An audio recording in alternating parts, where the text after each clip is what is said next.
ဒီအားလုံးစုံညီစွာရောက်ရှိပြီဆိုရင်သူတို့နေကင်းပိုင်းတရားနာခြင်းကိစ္စစတင်ကြရမှာဖြစ်တယ်။တရားမနာမီတရားပိုင်ရှင်ဖြစ်တော်မူသောတောင်းလောကဆွထာထာဂရတသမ္မာသမ္ဗုဒ္ဓ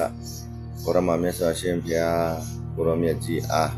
နမောတတသုံးကြိမ်သုံးခါရွတ်ဖတ်တဲ့ပြီးတော့ရှိခိုးကိုပူဇော်မယ်။တစ်ဆက်ထဲမှာပဲဩဃာတကတော့ကျိုးနေမိဘဆေယဘုရားတရားသံဃာမိဘဆရာသမားတို့အား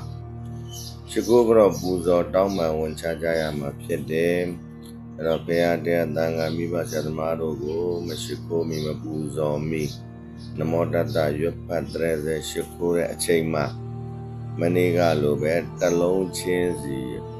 ဟောလားဦးဇင်းတို့လေ့ကျင့်ပြီးတော့လေ့ကျင့်ရင်းနဲ့ရှိခိုးကတော့ပူဇော်ကြရအောင်နမောတတကိုနော်နမောတတဘဂဝတောအာရဟတောသမ္မာသမ္ဗုဒ္ဓတ္တနမောတတဘဂဝတောအာရဟတောသမ္မာသမ္ဗုဒ္ဓတ္တနမောတတဘဂဝတောအာရဟတောသမ္မာသမ္ဗုဒ္ဓတ္တ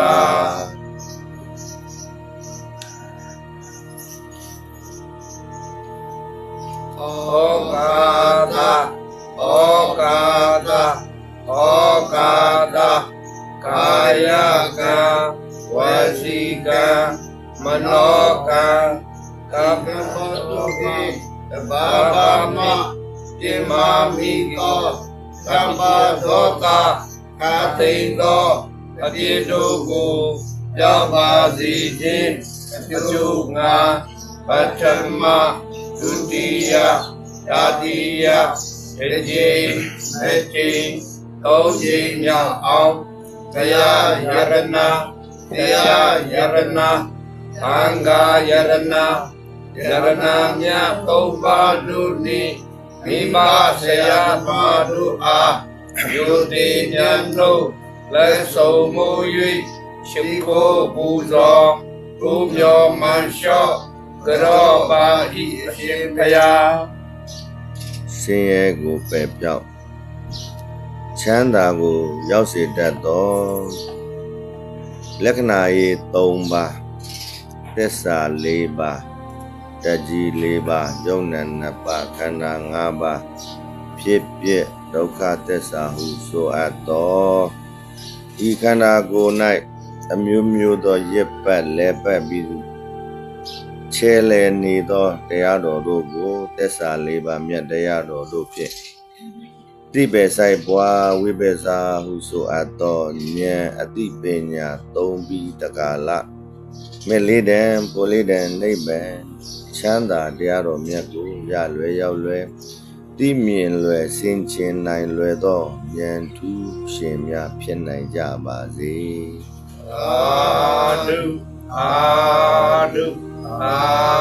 ဓုဘာထူးရှင်ဘာထူးရှင်လို့ပြောလိုက်တာမဟုတ်ဘူးလေဘာအထူးရှင်လို့ပြောလိုက်တာကံထူးရှင်လားဉာဏ်ထူးရှင်လားဟုတ်တော့စနေကံထူးရှင်ပေးရမှာဉာဏ်ထူးရှင်ဘယ်လိုပေးတယ်လဲပြဖို့ကံထူးရှင်ကတော့ကိုယ့်ဘာကိုလုပ်ဖို့နော်ဉာဏ်ထူးရှင်ကလည်းကိုယ့်ဘာကိုစင်ချင်ရမှာပေါ့အဲ့တော့ကံထူးရှင်တာလားဉာဏ်ထူးရှင်တာလားဉာဏ်ထူးရှင်တာပေါ့နော်ကံကတော့မိမိတန်တရာမကံတယ်အများကြီးတတိတိဟောလားတတိမတွေဘယင်နေအများကြီးဖြစ်ခဲ့ပြီးမြတ်စွာဘုရားဟောတယ်မဖြစ်ဘူးတဲ့ဘဝမရှိဘူးတဲ့စัจ java တွေမင်းလည်းဖြစ်ပြီးနော်ဧကရမင်းလည်းဖြစ်ပြီးအကုန်လုံးမင်းတွေရောရာဇာတွေအကုန်လုံးဖြစ်ခဲ့ပြီးမဖြစ်သေးတာတခုကတော့ဒါလဲဆိုရင်ဉာဏ်မဖြစ်သေးတာဉာဏ်ဖြစ်မယ်ဆိုရင်တော့ဒီဘဝကိုရောက်လာမှာမဟုတ်ဘူးနော်ဉာဏ်မဖြစ်သေးလို့ဒီဘဝကိုရောက်တာပေါ့ဒါပေမဲ့ဉာဏ်အနုရင်တော့ဖြစ်ခဲ့မှာပေါ့လေဒါပေမဲ့အမတမအဆုံးတိုင်အောင်ပြီးသွားတဲ့ဉာဏ်မဟုတ်ဘူးလောကီလောကုနှမျိုးလုံးကိုအကုန်လုံးသိတဲ့ဉာဏ်မဖြစ်သေးတဲ့အတွက်ကြောင့်တော့ဒါဘဝရခဲ့ကြတာပေါ့လေဒါအကုန်လုံးဘဝရှိတဲ့သူတိုင်းရရောပြီဒါဆိုရင်ဦးဇင်းတို့တန်တရာမှာဟုတ်လားနိဗ္ဗာန်ကိုရကျင်တယ်ဆိုပြီးတော့ ရှုမှတ်ပွားများအထောက်ကြတဲ့ရိတ်သားတွေကိုလည်းသွားတယ်စိတ်ကိုလည်းစူးစီးအောင်လုပ်တယ်ဝါရ6ပါးကိုလည်းနားလည်အောင်လုပ်ခဲ့တယ်လုပ်ကြတယ်ခန္ဓာ5ပါးကိုလည်းနားလည်အောင်လုပ်တယ်ယုံနဲ့နေဖြစ်ဖြစ်ဒီဒုက္ခအများကြီးလုပ်ခဲ့ကြတယ်အဲ့လုပ်တဲ့အားလျော်စွာဦးဇင်းတို့မှာဟုတ်လားတည်တည်ချာချာကွက်ကွင်းနားမလဲသဘောမပေါက်တဲ့အတွက်ကြောင့်အများကြီးဒုက္ခတွေလည်းကြုံခဲ့ရတယ်အခုကျတော့နည်းနည်းလေးဦးဇင်းတို့စင်ချင်တဲ့နီလန်းလေးပေါ်ရောက်မလာဘူးလားရောက်လာပါတယ်ဗျာအဲ့တော့စင်ချင်တဲ့နီလန်းလေးပေါ်ရောက်လာတဲ့အချိန်မှာကိုဟာစင်ချင်လိုက်တဲ့အတွက်ကြောင့်အတိတရားနည်းနည်းလေးရတယ်လို့ဖြစ်ပြီးတော့ကိုယ့်ရဲ့စိတ်ထဲမှာပေါ့ပါသလိုမျိုးဖြစ်မလာဘူးလားဖြစ်လာပါတယ်ဗျာအဲ့ဒီပေါ့ပါတာကဘာပေါ့သွားတာလဲနော်စိတ်ထဲမှာပေါ့တာဒီနေ့တရားနာလိုက်တာနည်းနည်းလေးစိတ်ချမ်းသာတယ်နည်းနည်းလေးပေါ့တယ်လို့ပဲခံစားလိုက်ရတယ်လို့ဦးဇင်းတို့စိတ်ထဲမှာဖြစ်တယ်ပီတိဖြစ်တယ်ပေါ့နော်အဲ့ဒါဘာပေါ့ဘာယော့သွားလဲဘာပေါ့သွားလဲအစွဲယော့သွားတာအစွဲထိုက်တင်တဲ့လောက်ယော့သွားတယ်အစွဲဒီစင်ချင်းရင်းနဲ့အစွဲတွေဒီယော့ကျသွားတဲ့အတွက်ကြောင့်အစွဲတွေကဟောဒီခန္ဓာကိုယ်ကြီးကိုလေးလံပင်ပန်းစွာထမ်းထားရတယ်ဟောဒီအစွဲတွေအများကြီးတော့အစွဲတွေကိုဆွဲထားတဲ့အစွဲတွေဒီဦးဇင်းတို့တရားနာရင်နဲ့စင်ချင်းအဲ့မှာအစွဲတွေပြုတ်ကျခဲ့တာပြတ်ကျခဲ့တာပျောက်သွားခဲ့တာနော်အမြင်မှန်ရခဲ့တာပေါ့အမြင်မှန်ရတဲ့အားလည်းဆိုတာဥပမာပေါ့ဟိုလာမောင်နေတဲ့နေရာမှာပြီးထွန်းလိုက်တော့အမောင်ပျောက်မသွားဘူးလားပျောက်သွားပါဘူးအဲ့ဒါလိုပဲကိုစင်ချင်းနိုင်တဲ့လောက်ကတော့ဟုတ်လားအစွဲတွေကတော့အစွဲဆိုတဲ့အမောင်တူကတော့တဖြည်းဖြည်းရော့မသွားဘူးလားရော့သွားတယ်ကိုအရှိထားတဲ့ဟာတွေတန်ត្រာမှာအရှိလို့ထင်ခဲ့တဲ့ဟာတွေအဲ့ဒီဟာတွေတဖြည်းဖြည်းမဟုတ်ပါလားဆိုတဲ့ဟာလေးတွေဖြစ်လာတာကြီးရှိတာကိုရှိတဲ့ထည့်ပြီးလို့ရတယ်အဲ့ဒါမရှိတာလေးတိသွားတော့ပေါ့ပါတယ်အဲ့လိုဟုတ်တာလေမရှိတာကိုတိသွားအစွဲရောတာလေ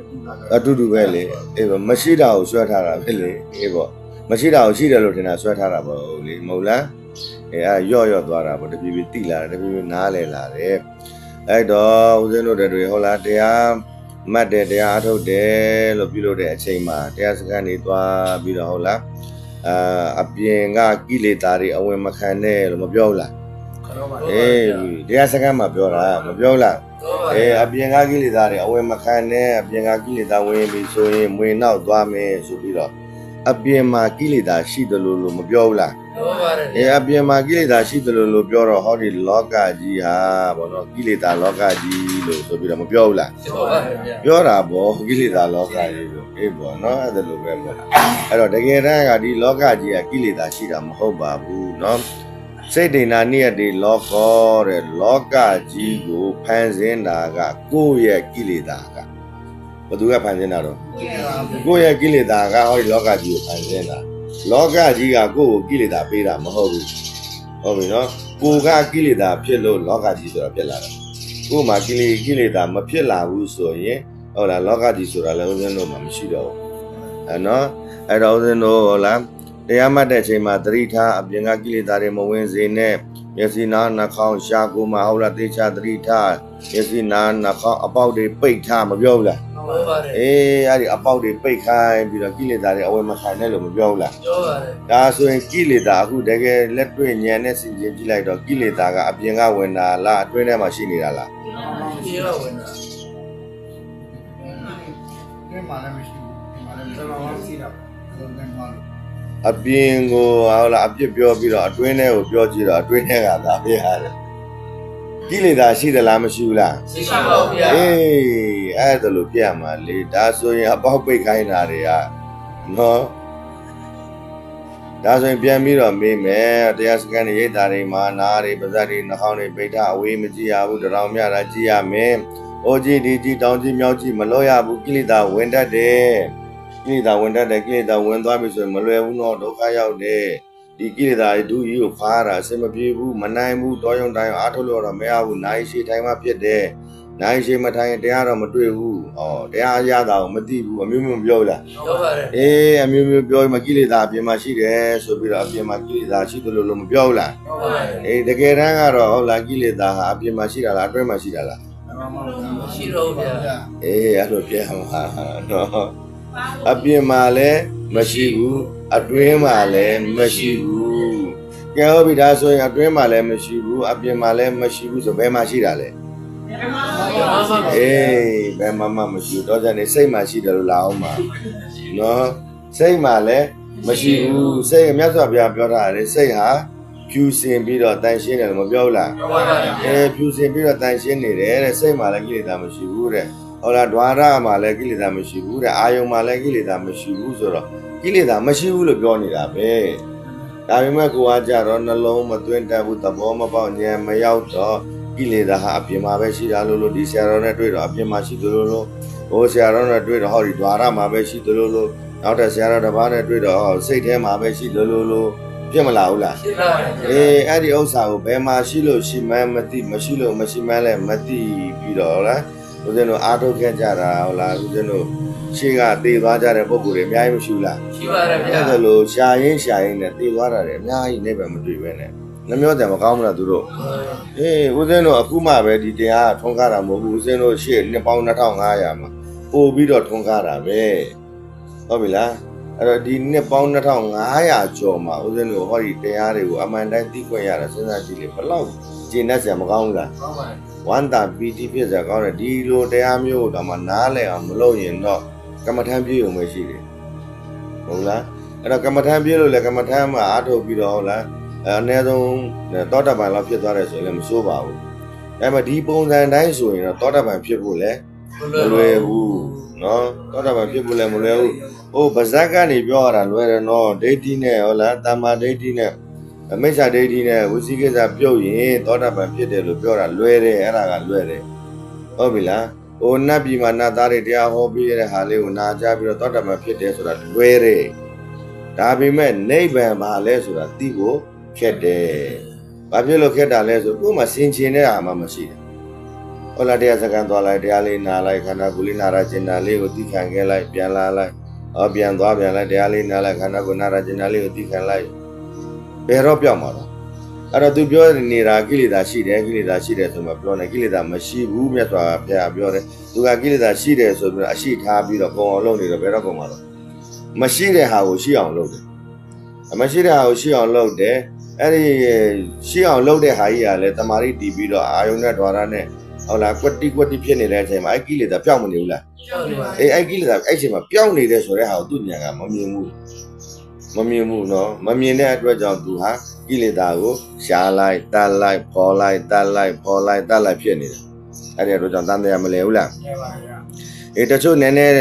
းလဲတဲ့ပုံကိုယ်တွေကကြတော့တဲ့နည်းနည်းအသိဉာဏ်နည်းနည်းစိတ်ပြေးတဲ့ပုံကိုယ်တွေနည်းနည်းဟုတ်လားဖြတ်ထွန်းဉာဏ်ကောင်းတဲ့ပုံကိုယ်လေးတွေပေါ့နော်နည်းနည်းဟိုမြတ်စွာဘုရားဟောတဲ့တရားကိုနာဘူးကြားပါရှိတဲ့ပုံကိုယ်တွေကကြတော့တဲ့ဘယ်လိုလုပ်တယ်လဲဆိုတော့တဲ့အပြင်မှာကိလေသာတွေရှိတယ်ဆိုရင်တော့အဲ့ဒီကိလေသာအဝင်မခံဘူးအထဲထဲမှာစိတ်ကိုစောင့်ရှောက်ပြီးတော့နေမယ်လို့မပြောဘူးလားဟုတ်ပါတယ်အထဲထဲမှာစိတ်ကိုစောင့်ရှောက်ပြီးတော့နေမယ်အပြင်ကကိလေသာကိုတော့အဝင်မခံဘူးတဲ့အဲ့ဒါလိုပဲတဲ့ကိလေသာဆိုတာဟာ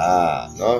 တကယ်လို့လာခဲ့ရင်လည်းပဲတဲ့သူတရားနည်းနည်းနာထားပြီလေဟုတ်ပြီလားလာခဲ့ရင်လည်းပဲတဲ့သူကဖြစ်ပြီးတော့ပြတ်တတ်တဲ့သဘောမျိုးဆိုတော့တဲ့ပြတ်သွားမှာပါပဲတဲ့အဓိကတော့ကိုယ့်ရဲ့ဟုတ်လားစိတ်ကလေးကိုနိုင်အောင်ထိန်းဖို့ပဲအဓိကကြတယ်မပြောဘူးလား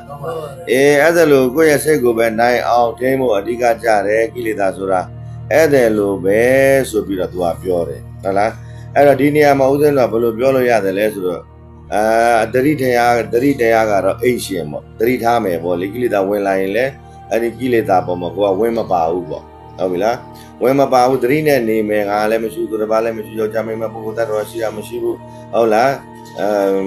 းဖြစ်ပြီးတော့ပြတ်တတ်တဲ့သဘောပဲရှိတယ်ခန္ဓာ၅ပါးရုပ်နဲ့နှစ်ပါးပဲရှိတယ်ဆိုပြီးတော့ဆင်ခြင်ပြီးတော့နေမယ်ကြိုက်တာလာခဲ့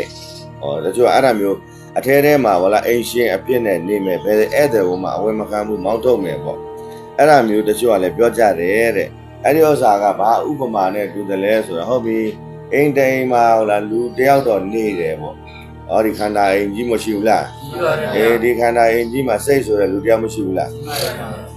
အဲ့တော့ဒီခန္ဓာအိမ်ကြီးမှာစိတ်ဆိုတဲ့လူတယောက်နေတယ်တဲ့အဲ့ဒီလူတယောက်ကတဲ့အပြင်ကဓွာရ6ပါးအပေါင်း6ပါးကနေဝင်လာတဲ့ဧည့်သည်ကိုတော့သူအဝင်မခံဘူးနော်အဝင်မခံဘူးသူအတွင်းထဲမှာပဲနေမယ်သူတို့ကိုသူကအဝင်မခံဘူးပေါ့အဝင်မခံဘူးဆိုရင်တဲ့ဟုတ်ပါပြီတဲ့ဧည့်သည်လာလို့အမိုက်ဖြစ်တယ်ဆိုရင်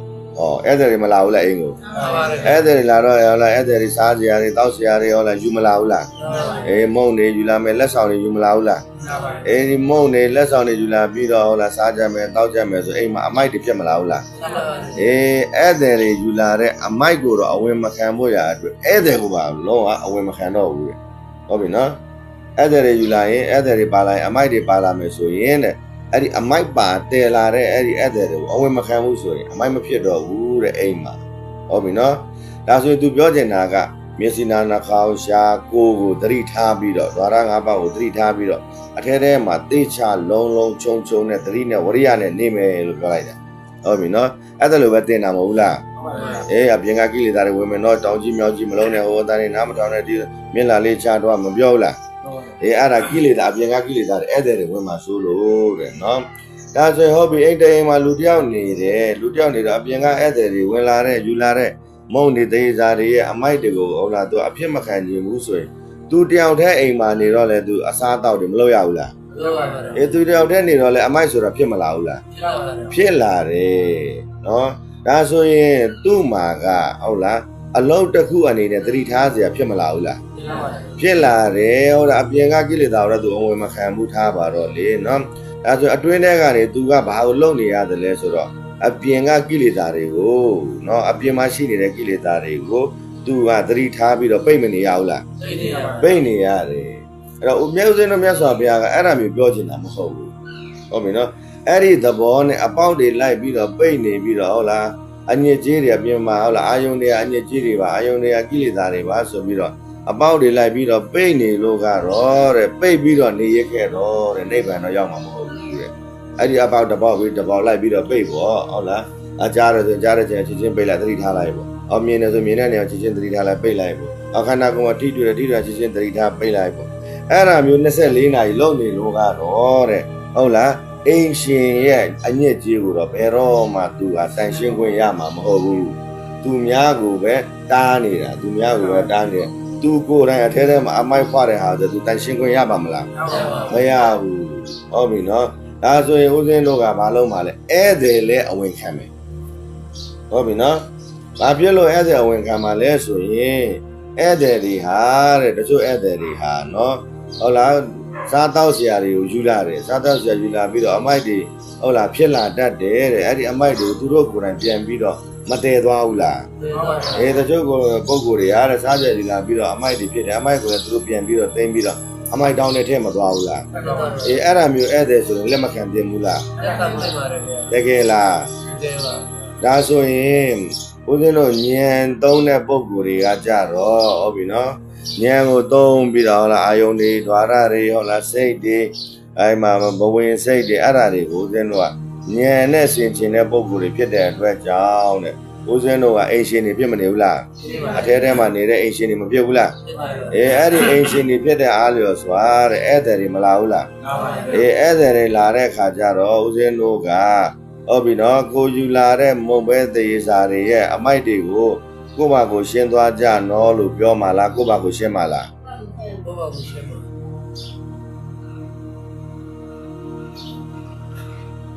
အဲ့ဒါတွေယူလာတဲ့အမိုက်ကိုခင်ဗျားတို့ယူလာတဲ့အမိုက်ဒီ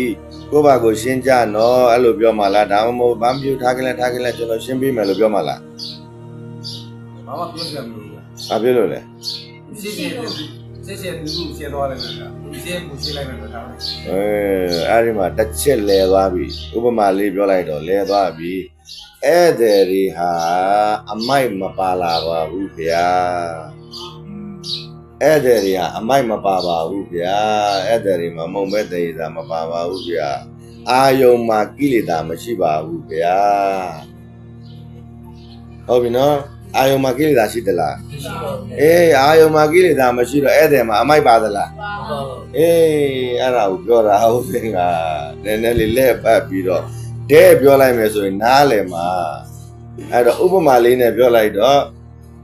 ဒါပေမဲ့သူတို့လိုချင်တဲ့အပြေဦးစင်ကမပြောဘူးလေဒီမှာဝိပဿနာစမ်းစစ်ခိုင်းတာအုံနောက်ပြေးခိုင်းတာအုံနောက်သုံးခိုင်းတာညံသုံးခိုင်းတာအဲ့ဒါမှညံမထက်ဘူးလားဒါဆိုရင်ဦးဇင်းတို့ဉာဏ်သုံးတဲ့ပုဂ္ဂိုလ်တွေဆိုပြီးတော့သိချာလဲပြောတယ်နော်ဦးဇင်းတို့ဉာဏ်သုံးတဲ့ပုဂ္ဂိုလ်တွေဟာ ရောက်လာတဲ့ဧည့်သည်ကိုဟုတ်လားခင်ဗျားတို့ယူလာတဲ့အမိုက်တွေကိုခင်ဗျားတို့ကိုယ်တိုင်သိမ်းသွားကြနော်လို့ပြောမှလားဒါမှမဟုတ်ရတယ်ဘာမှမဖြစ်ဘူးကိုယ့်ဘာကိုသိမ်းမယ်လို့ပြောမှလားလို့မေးလိုက်တော့အခုဘယ်လိုပြောမှာတော့ဘယ်လိုပြောမှာတော့ပြောစရာမလိုဘူးဘာလို့လဲအမိုက်မပါလာလို့ဧည့်သည်မှာအမိုက်မရှိဘူးဧည့်သည်တွေကသမင်းစားပြီးတော့ဝထင်းပြီးတော့ဝပြိုးပြီးတော့လာမှာပေါ့ဒီမှာလာပြီးစားမှာမဟုတ်ဘူးဟုတ်ပြီလားဒါဥပမာပေါ့လေအဲ့တော့ဧည့်သည်ဆိုတာအပြင်ကအာယုန်တွေပြောတာမဟုတ်လားမြတ်စွာဘုရားဒီအာယုန်ဒီစင်ကြယ်တယ်လို့ပြောလားအဲ့ဒီစင်ကြယ်နေတဲ့အာယုန်ကိုကအမိုက်ပြောတာထည့်ပေးလို့ရသလားကိုလည်းထည့်ပေးလို့မရဘူးသူတို့လည်းတည်မလားဟုတ်ပြီနော်အဲ့တော့ကိုကအိမ်ရှင်ဖြစ်တဲ့အတွက်ကြောင့်သူတို့အမိုက်ကိုရှင်းရတယ်လို့သေးသလားဘာဖြစ်လို့မလို့တာလဲသူတို့အမိုက်မပါလာလို့သူတို့မှာအမိုက်မပါလာမဲ့သူတို့မှာဟုတ်လားအညစ်အကြေးတွေမပါလာမဲ့ကိုကသိမယ်ဆိုရင်ဧည့်သည်တွေလာတဲ့အချိန်မှာသိမ့်ဖို့ဆိုပြီးတော့ကော်ပြားတွေတပစ္စည်းတွေဝယ်ကြလို့သေးလားမလို့တော့ဘူးနော်ဒါဆိုရင်ဟုတ်ပြီသူတို့မှလည်းအမိုက်မရှိဘူးငါမှလည်းအမိုက်မရှိဘူးလို့သိသွားမယ်ဆိုရင်ဟုတ်လားအဲ့ဒီအပေါက်တွေမှာဧည့်သည်တွေကိုစောင့်နေစရာလိုသေးသလားမလိုဘူးဘာဖြစ်လို့မလိုတာလဲဘယ်ကမှအမိုက်ဝင်လာစရာမရှိလို့ဟုတ်ပြီနော်အဲ့ဒါဆိုရင်ကြိုက်တဲ့ဧည့်သည်ဝင်လာတော့အမိုက်မပါဘူးကိုယ်စီမှာလည်းအမိုက်မရှိဘူးသူတို့ကမှလည်းအမိုက်မပါလာဘူးဟုတ်တယ်နော်ဒါဆိုအမိုက်ရှင်းစရာလိုသေးလားအမိုက်ရှင်းစရာမလိုတော့ဘူး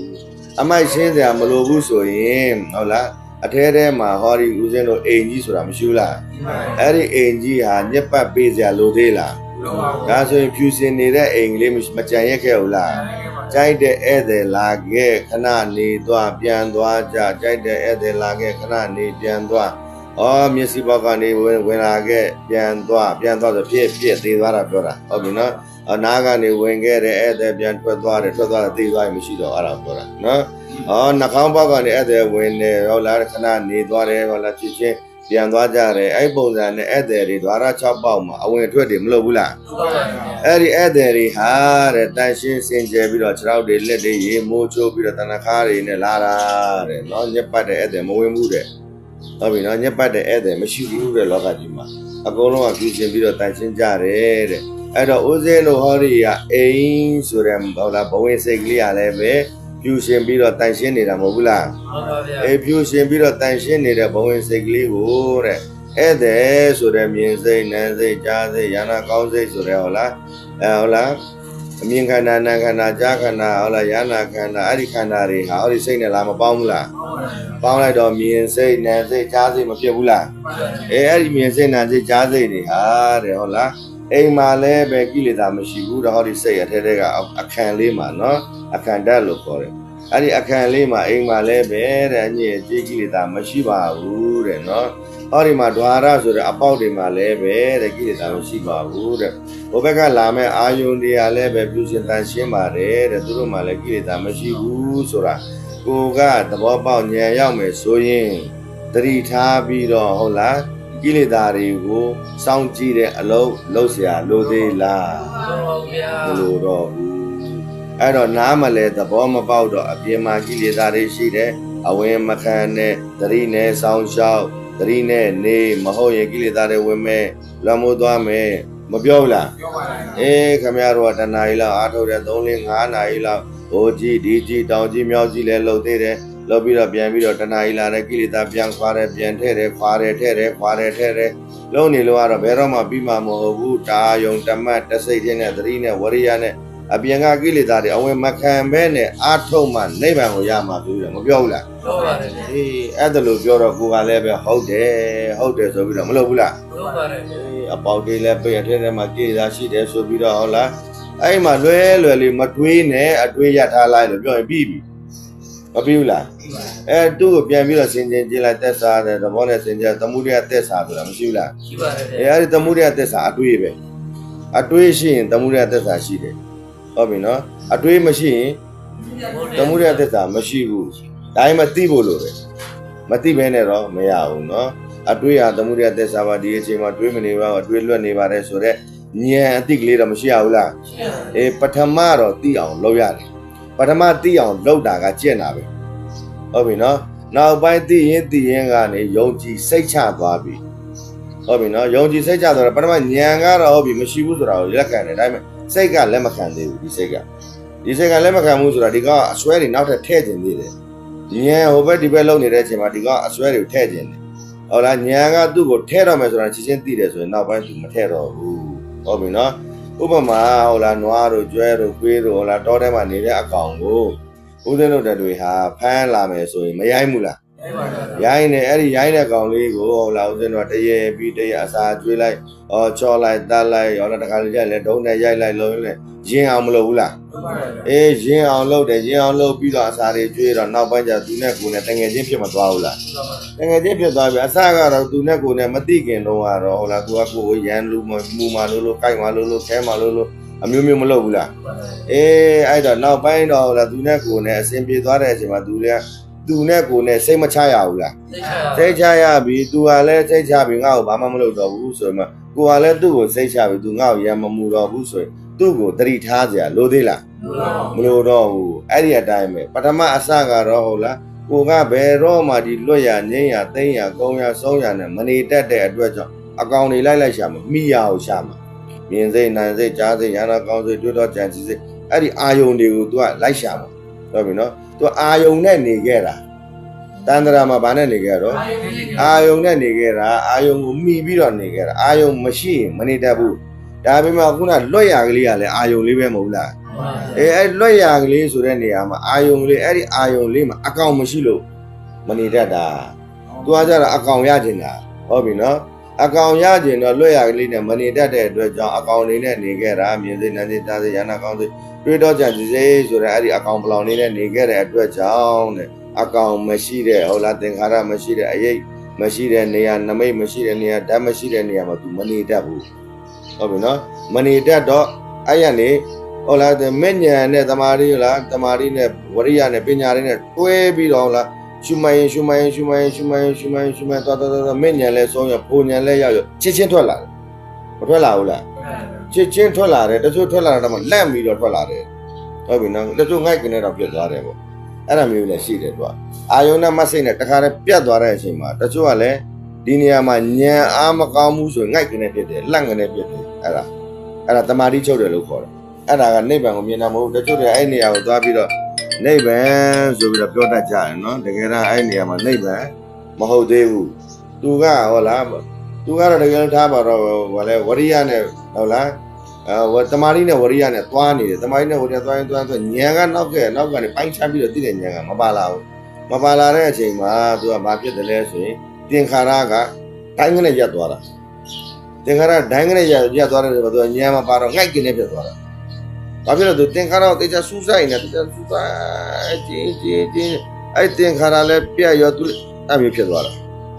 ာသူပြတ်တဲ့သင်္ခါရပြတ်သွားတာဒါပေမဲ့ဒီနေရာမှာသူဉာဏ်နောက်ကဉာဏ်ပိုင်းခြားပြီးတော့သိတယ်ဉာဏ်ဖြစ်ပြီးတော့ပြတ်နေတယ်ဖြစ်ပြီးတော့ပြတ်နေတယ်ဖြစ်ပြီးတော့ပြတ်နေတယ်ဆိုတော့ပိုင်းခြားပြီးတော့သိတယ်ဉာဏ်မပါတဲ့အတွက်ကြောင့်သူဟောလာသင်္ခါရပြတ်သွားတဲ့နေရာမှာငိုက်ကနေပြတ်သွားတာအဲ့ဒီနေရာကိုတချို့ပုဂ္ဂိုလ်တွေကနိဗ္ဗာန်ကိုတွေ့တယ်လို့ပြောတယ်အဲ့ဒီနေရာမှာနိဗ္ဗာန်ကိုတွေ့တာမဟုတ်ဘူးသူကနော်သင်္ခါရပြတ်သွားတာအဲ့ဒါသင်္ခါရပြတ်သွားတော့သူသိလိုက်သလားဆိုတော့မသိဘူးပြောပြသမ်းပါဦးဆိုရင်မပြောတတ်ဘူးနော်အဲ့ဒါဆိုရင်သူ့ကိုတချို့တွေကလည်းသူ့ကိုသောတပန် TV ဘာဖြစ်ရပြီသင်္ခါရပြတ်သွားမဆိုင်ဘူးသင်္ခါရပြတ်တယ်သောတပန်ဖြစ်တာမဟုတ်ဘူးသင်္ခါရရဲ့ပြတ်ရကုံရဆုံးရချုပ်ရငိမ့်ရကိုမြင်မှသူကနိဗ္ဗာန်တစ်ခုကိုမြင်တယ်သင်္ခါရပြတ်ရကိုမြင်တယ်အဲ့ဒါမျိုးလာရတာဒါဒီနေရာမှာတချို့တွေကဆုံးဖြတ်ချက်ချပေးတဲ့နေရာမှာနည်းနည်းအယူလွဲတာတွေရှိတယ်အဲ့တော့သူကိုယ်တိုင်လည်းမသိလို့ပဲဖြစ်မလားဒါမှမဟုတ်လေသူလှုပ်ချင်တယ်လို့ပြောချင်တယ်ပြောနေတာဟုတ်ပြီနော်ကဲထားပါတော့ဒါဆိုရင်ဦးဇင်းတို့ကဟုတ်လားအိမ်ပိုင်ရှင်ဖြစ်တယ်အိမ်ပိုင်ရှင်ဖြစ်တော့ဦးဇင်းတို့မှာစိတ်ကလေးမရှိဘူးလားအဲ့ဒီစိတ်ဟာအိမ်ပိုင်ရှင်ဖြစ်တယ်တဲ့ဒွါရ6ပေါက်မရှိဘူးလားအဲ့ဒီခန္ဓာကိုယ်အိမ်မှာအပေါက်6ပေါက်ရှိတယ်အဲ့ဒီအပေါက်6ပေါက်မှာတစ်ပေါက်ကတော့လက်စိတ်အပေါက်ပဲအဲ့ဒီစိတ်အပေါက်ကတော့ဒီခန္ဓာကိုယ်ကြီးကိုချဲလဲနေတာမဟုတ်ဘူးလားဒီခန္ဓာကိုယ်ကြီးကိုချဲလဲနေတဲ့တဏှာလက်သမားမဟုတ်ဘူးလားအဲ့ဒီတဏှာလက်သမားကအပြင်ကဝင်လာတဲ့အာယုန်တွေကိုသူ့လိုတယ်လို့ပုံပေါ်ပြီးတော့ကျက်စားနေတာမဟုတ်လားသူ့လိုတယ်လို့ကျက်စားနေတဲ့နေရာမှာဘ ညာရှိကဝင်လာပြီဘယ်သူကဝင်လာပြီတော့ ပညာရှိ ပညာရှိဝင်လာတော့ဒီပုဂ္ဂိုလ်ဟာဟုတ်လားအမြင်မှန်ရမသွားဘူးလားအမြင်မှန်ရသွားတယ်မေကိလေသာဆိုတာကွာတဲ့ဟုတ်လားသူတို့မှအမိုက်ပါမလာဘူးကိလေသာဆိုတာမရှိဘူးဟုတ်လားမေဒီဒွါရအပေါက်တွေအကုန်လိုက်ပိတ်နေကြမလို့ဘူးဟုတ်ပြီနော်အဲ့ဒီအပေါက်တွေမှာဝင်လာတဲ့အာယုံနဲ့ဟုတ်လားအာယုံတွေကိုမေသတိထားကြည့်လိုက်ကိလေသာရှိလားမရှိလားဆိုပြီးတော့ပြောမယ်ဆိုဟာကိလေသာမရှိပါလားလို့သိမယ်ဆိုရင်သူကအပေါက်တွေလိုက်ပိတ်နေကြလို့သေးလားအပေါက်တွေလိုက်ပိတ်တယ်ဆိုတာသတိကိုပြောတာသတိထားစရာမလိုတော့ဘူးကြိုက်တာဝင်ခဲ့တော့နော်အကယ်ဟုတ်ပြီဒါကိုဦးသိန်းတော်ကဟုတ်ပြီလားတာမယ်ကျင့်စဉ်နဲ့သွားမယ်ဟုတ်ပြီလောကကြီးမှာနေတဲ့အချိန်မှာဘလို့နေတော့မလဲဒါကတော့တရားသဘောနဲ့ပြောလိုက်တာပေါ့နော်ဒါတရားဟောတဲ့သဘောနဲ့ပြောလိုက်တာအခုလက်တွေ့လောကကြီးမှာနေထိုင်တဲ့အချိန်မှာဘလို့ကျင့်သုံးသွားမလဲဘလို့သတိထားမလဲဘလို့မထားရမှာလဲဆိုတဲ့ဟာဟုတ်ပြီနော်ဒါဆိုရင်သတိထားမယ်ဆိုရင်အမြဲတမ်းသတိထားနေတဲ့အလုပ်တစ်ခုမကြံဘူးလားအလုပ်တစ်ခုကြံသေးတယ်ဆိုရင်သူ့မှာလှုပ်เสียကုန်သွားပြီလားဘယ်အလုပ်ကြံတာလဲသတိထားเสียအလုပ်ကြံသေးတယ်မြတ်စွာဘုရားကအလုပ်လဲကုန်ပြီတိကြလဲကုန်ပြီမပြောဘူးလားအလုပ်လဲကုန်ပြီတိကြလဲကုန်ပြီဆိုအာယုန်တွေကိုလည်းအကုန်လုံးတိသွားပြီသတိထားเสียလဲကုန်ပြီမရှိတော့ဘူးအဲ့ဒီလမ်းနဲ့သွားရမှာဟုတ်ပြီနော်ဒါဆိုရင်ဒီလမ်းကိုကျွန်တော်သွားတဲ့အချိန်မှာမျက်စိမဲ့ရမှာနားပိတ်ရမှာမဟုတ်ဘူးနော်ဟုတ်လားမျက်လွှာချပြီးတော့သွားရမှာလည်းမဟုတ်ဘူးမျက်စိဖွင့်ရင်းနဲ့ဟုတ်လားနားစွန့်ရင်းနဲ့နှာခေါင်းကအနံ့လေးတွေတီးရင်းနဲ့အရသာဆိုတဲ့ဟာလေးကိုစားရင်းဝါရင်းမျိုးရင်းနဲ့ဟုတ်လားထိတွေ့မှုဆိုတဲ့ဟာလေးတွေထိတွေ့ရင်းနဲ့ဟုတ်လားကြံတွေးမှုဆိုတဲ့ဟာလေးတွေကိုကြံတွေးရင်းနဲ့နေတတ်ဖို့လိုတယ်ဒါဆိုရင်အဲ့ဒီအနေထားရဖို့ရတော့ဦးဇင်းတို့မလုပ်ရမှာလဲဆိုရင်ပြစ္ဆုတ်ပံတဲဖို့လိုတယ်ဘာလို့ရတော့ သစ္စာပန်တွေ့ပါ ပြစ္ဆုတ်ပံတဲမှာနေမယ်ဆိုရင်ဦးဇင်းတို့ကတွေးလို့မရဘူးဟုတ်ပြီနော်ဒါဆိုရင်ပြစ္ဆုတ်ပံတဲမှာနေတယ်ဆိုတာဟုတ်လားဒွါရတွေမှာအာယုန်တွေဝင်မလာဘူးလားအဲ့ဒီဒွါရတွေမှာဝင်လာတဲ့အာယုန်တွေကိုဦးဇင်းတို့ကသတိထားနေမယ်ဆိုရင်အလုပ်တစ်ခုဖြစ်တယ်သတိမထားမှဟုတ်လားဦးဇင်းတို့အလုပ်ပြီးမှဖြစ်တဲ့အတွက်ကြောင့်ဦးဇင်းတို့ကလောဘမောဟဒေါသဒီအဖြစ်တရားပါဆိုပြီးတော့မနာဘူးလားအဲ့ဒီလောဘမောဟဒေါသဖြစ်မလားဆိုပြီးတော့မဖြစ်အောင်သတိထားနေရတာအလုပ်မဖြစ်ဘူးလားအလုပ်တစ်ခုအနေနဲ့ကြံရက်ခဲ့ဘူးလားကြံရက်ခဲ့အဲ့ဒီအလုပ်ကိုလည်းဦးဇင်းတို့မလုပ်တော့ဘူးဟုတ်ပြီနော်ဒါဆိုရင်ကြိုက်တဲ့ဒွါရမှာကြိုက်တဲ့ဟုတ်လားဆိုင်ရာအာယုန်တွေဝင်တိုက်ပါစေတဲ့အဲ့ဒီအာယုန်ကိုအတွင်းထဲဒီအဝင်မခံတော့ဘူးဦးဇင်းတို့ကဘယ်ထိအဝင်မခံတာလဲအတွင်းထဲဒီအဝင်မခံတော့ဘူးဒါဆိုရင်မြင်စိတ်ခန္ဓာမဟုတ်ဘဲနဲ့မြင်ခန္ဓာမှာရက်မယ်ဘယ်မှာရက်မှာတော့မြင်ခန္ဓာမှာရက်မယ်ဒါဆိုမြင်စိတ်ခန္ဓာဆိုရင်အထဲထဲရောက်မသွားဘူးလားအထဲထဲရောက်သွားတော့တင်ညာကအလုံးမလုပ်ဘူးလားလုပ်ပါတယ်မျက်စိအကြည့်မှာပေါ်တဲ့ဟာကိုတင်ညာကသွားပြီးတော့စိတ်ထဲကိုမပို့ဘူးလားပို့ပါတယ်အဲ့ဒီတင်ညာကိုဦးဇင်းတော့အလုတ်ကနေထုတ်ပလိုက်တော့မယ်အလုတ်ပေးခွင့်မရှိတော့ဘူးသူ့အတွက်နော်ဒါဆိုရင်ဦးဇင်းတို့ကမြင်နေတဲ့အချိန်မှာပြစ္ဆုတ်ပံတဲမြင်တတ်ဖို့သတိထားရမယ်ပထမအောင်လို့လားနော်ပြစ္ဆုတ်ပံတဲမြင်တယ်ကြားတယ်နားတယ်ဒီအဆက်မှာပြရမယ်အဲ့တော့ဒီအဆက်မှာကိုကတခါမှလည်းမနေတတ်ဘူးဆိုရင်တော့လှုပ်ကြည့်ရမယ်ဒါအဲ့လှုပ်ကြည့်တာစမ်းကြည့်တာအားထုတ်တာပဲဟုတ်ပြီလားတချို့ကလည်းတစ်ချိန်နှစ်ချိန်သုံးချိန်လောက်သတိထားလိုက်တာနဲ့တိသွားတယ်တချို့ကလည်း4 5 10ချိန်ပေါ့အဲ့ဒါမသိတယ်အဲ့တော့များသတိထားရင်မြန်သိတယ်ဟုတ်လားမြန်သိရင်သူကိုယ့်ဟာနဲ့ကိုသိပြီအဲ့လိုဆိုငါသတိထားကြမလို့တော့ဘူးဆိုတဲ့ဟာသူ့ကိုယ်ကိုသူသိလာတယ်ဟုတ်လားသတိထားလဲဒါပဲသတိမထားလဲဒါပဲဆိုတဲ့ဟာကိုသူအမြင်ရှင်းသွားပြီဆိုရင်သတိထားတဲ့အလုပ်ကိုမလုပ်တော့ဘူးအဲ့ဒီမှာသူ့ကိုယ်ကိုသိသွားပြီငါမှအလုပ်ကုန်သွားပြီဒါပေမဲ့ဦးဇင်းတို့ကအဲ့ဒါလို့မလုပ်တတ်ဘူးမနေတတ်တဲ့အတွက်ကြောင့်မြင်လိုက်တာနဲ့ချစ်ချင်းဒီအထက်ထက်ကနာမယ်မပြောဘူးလား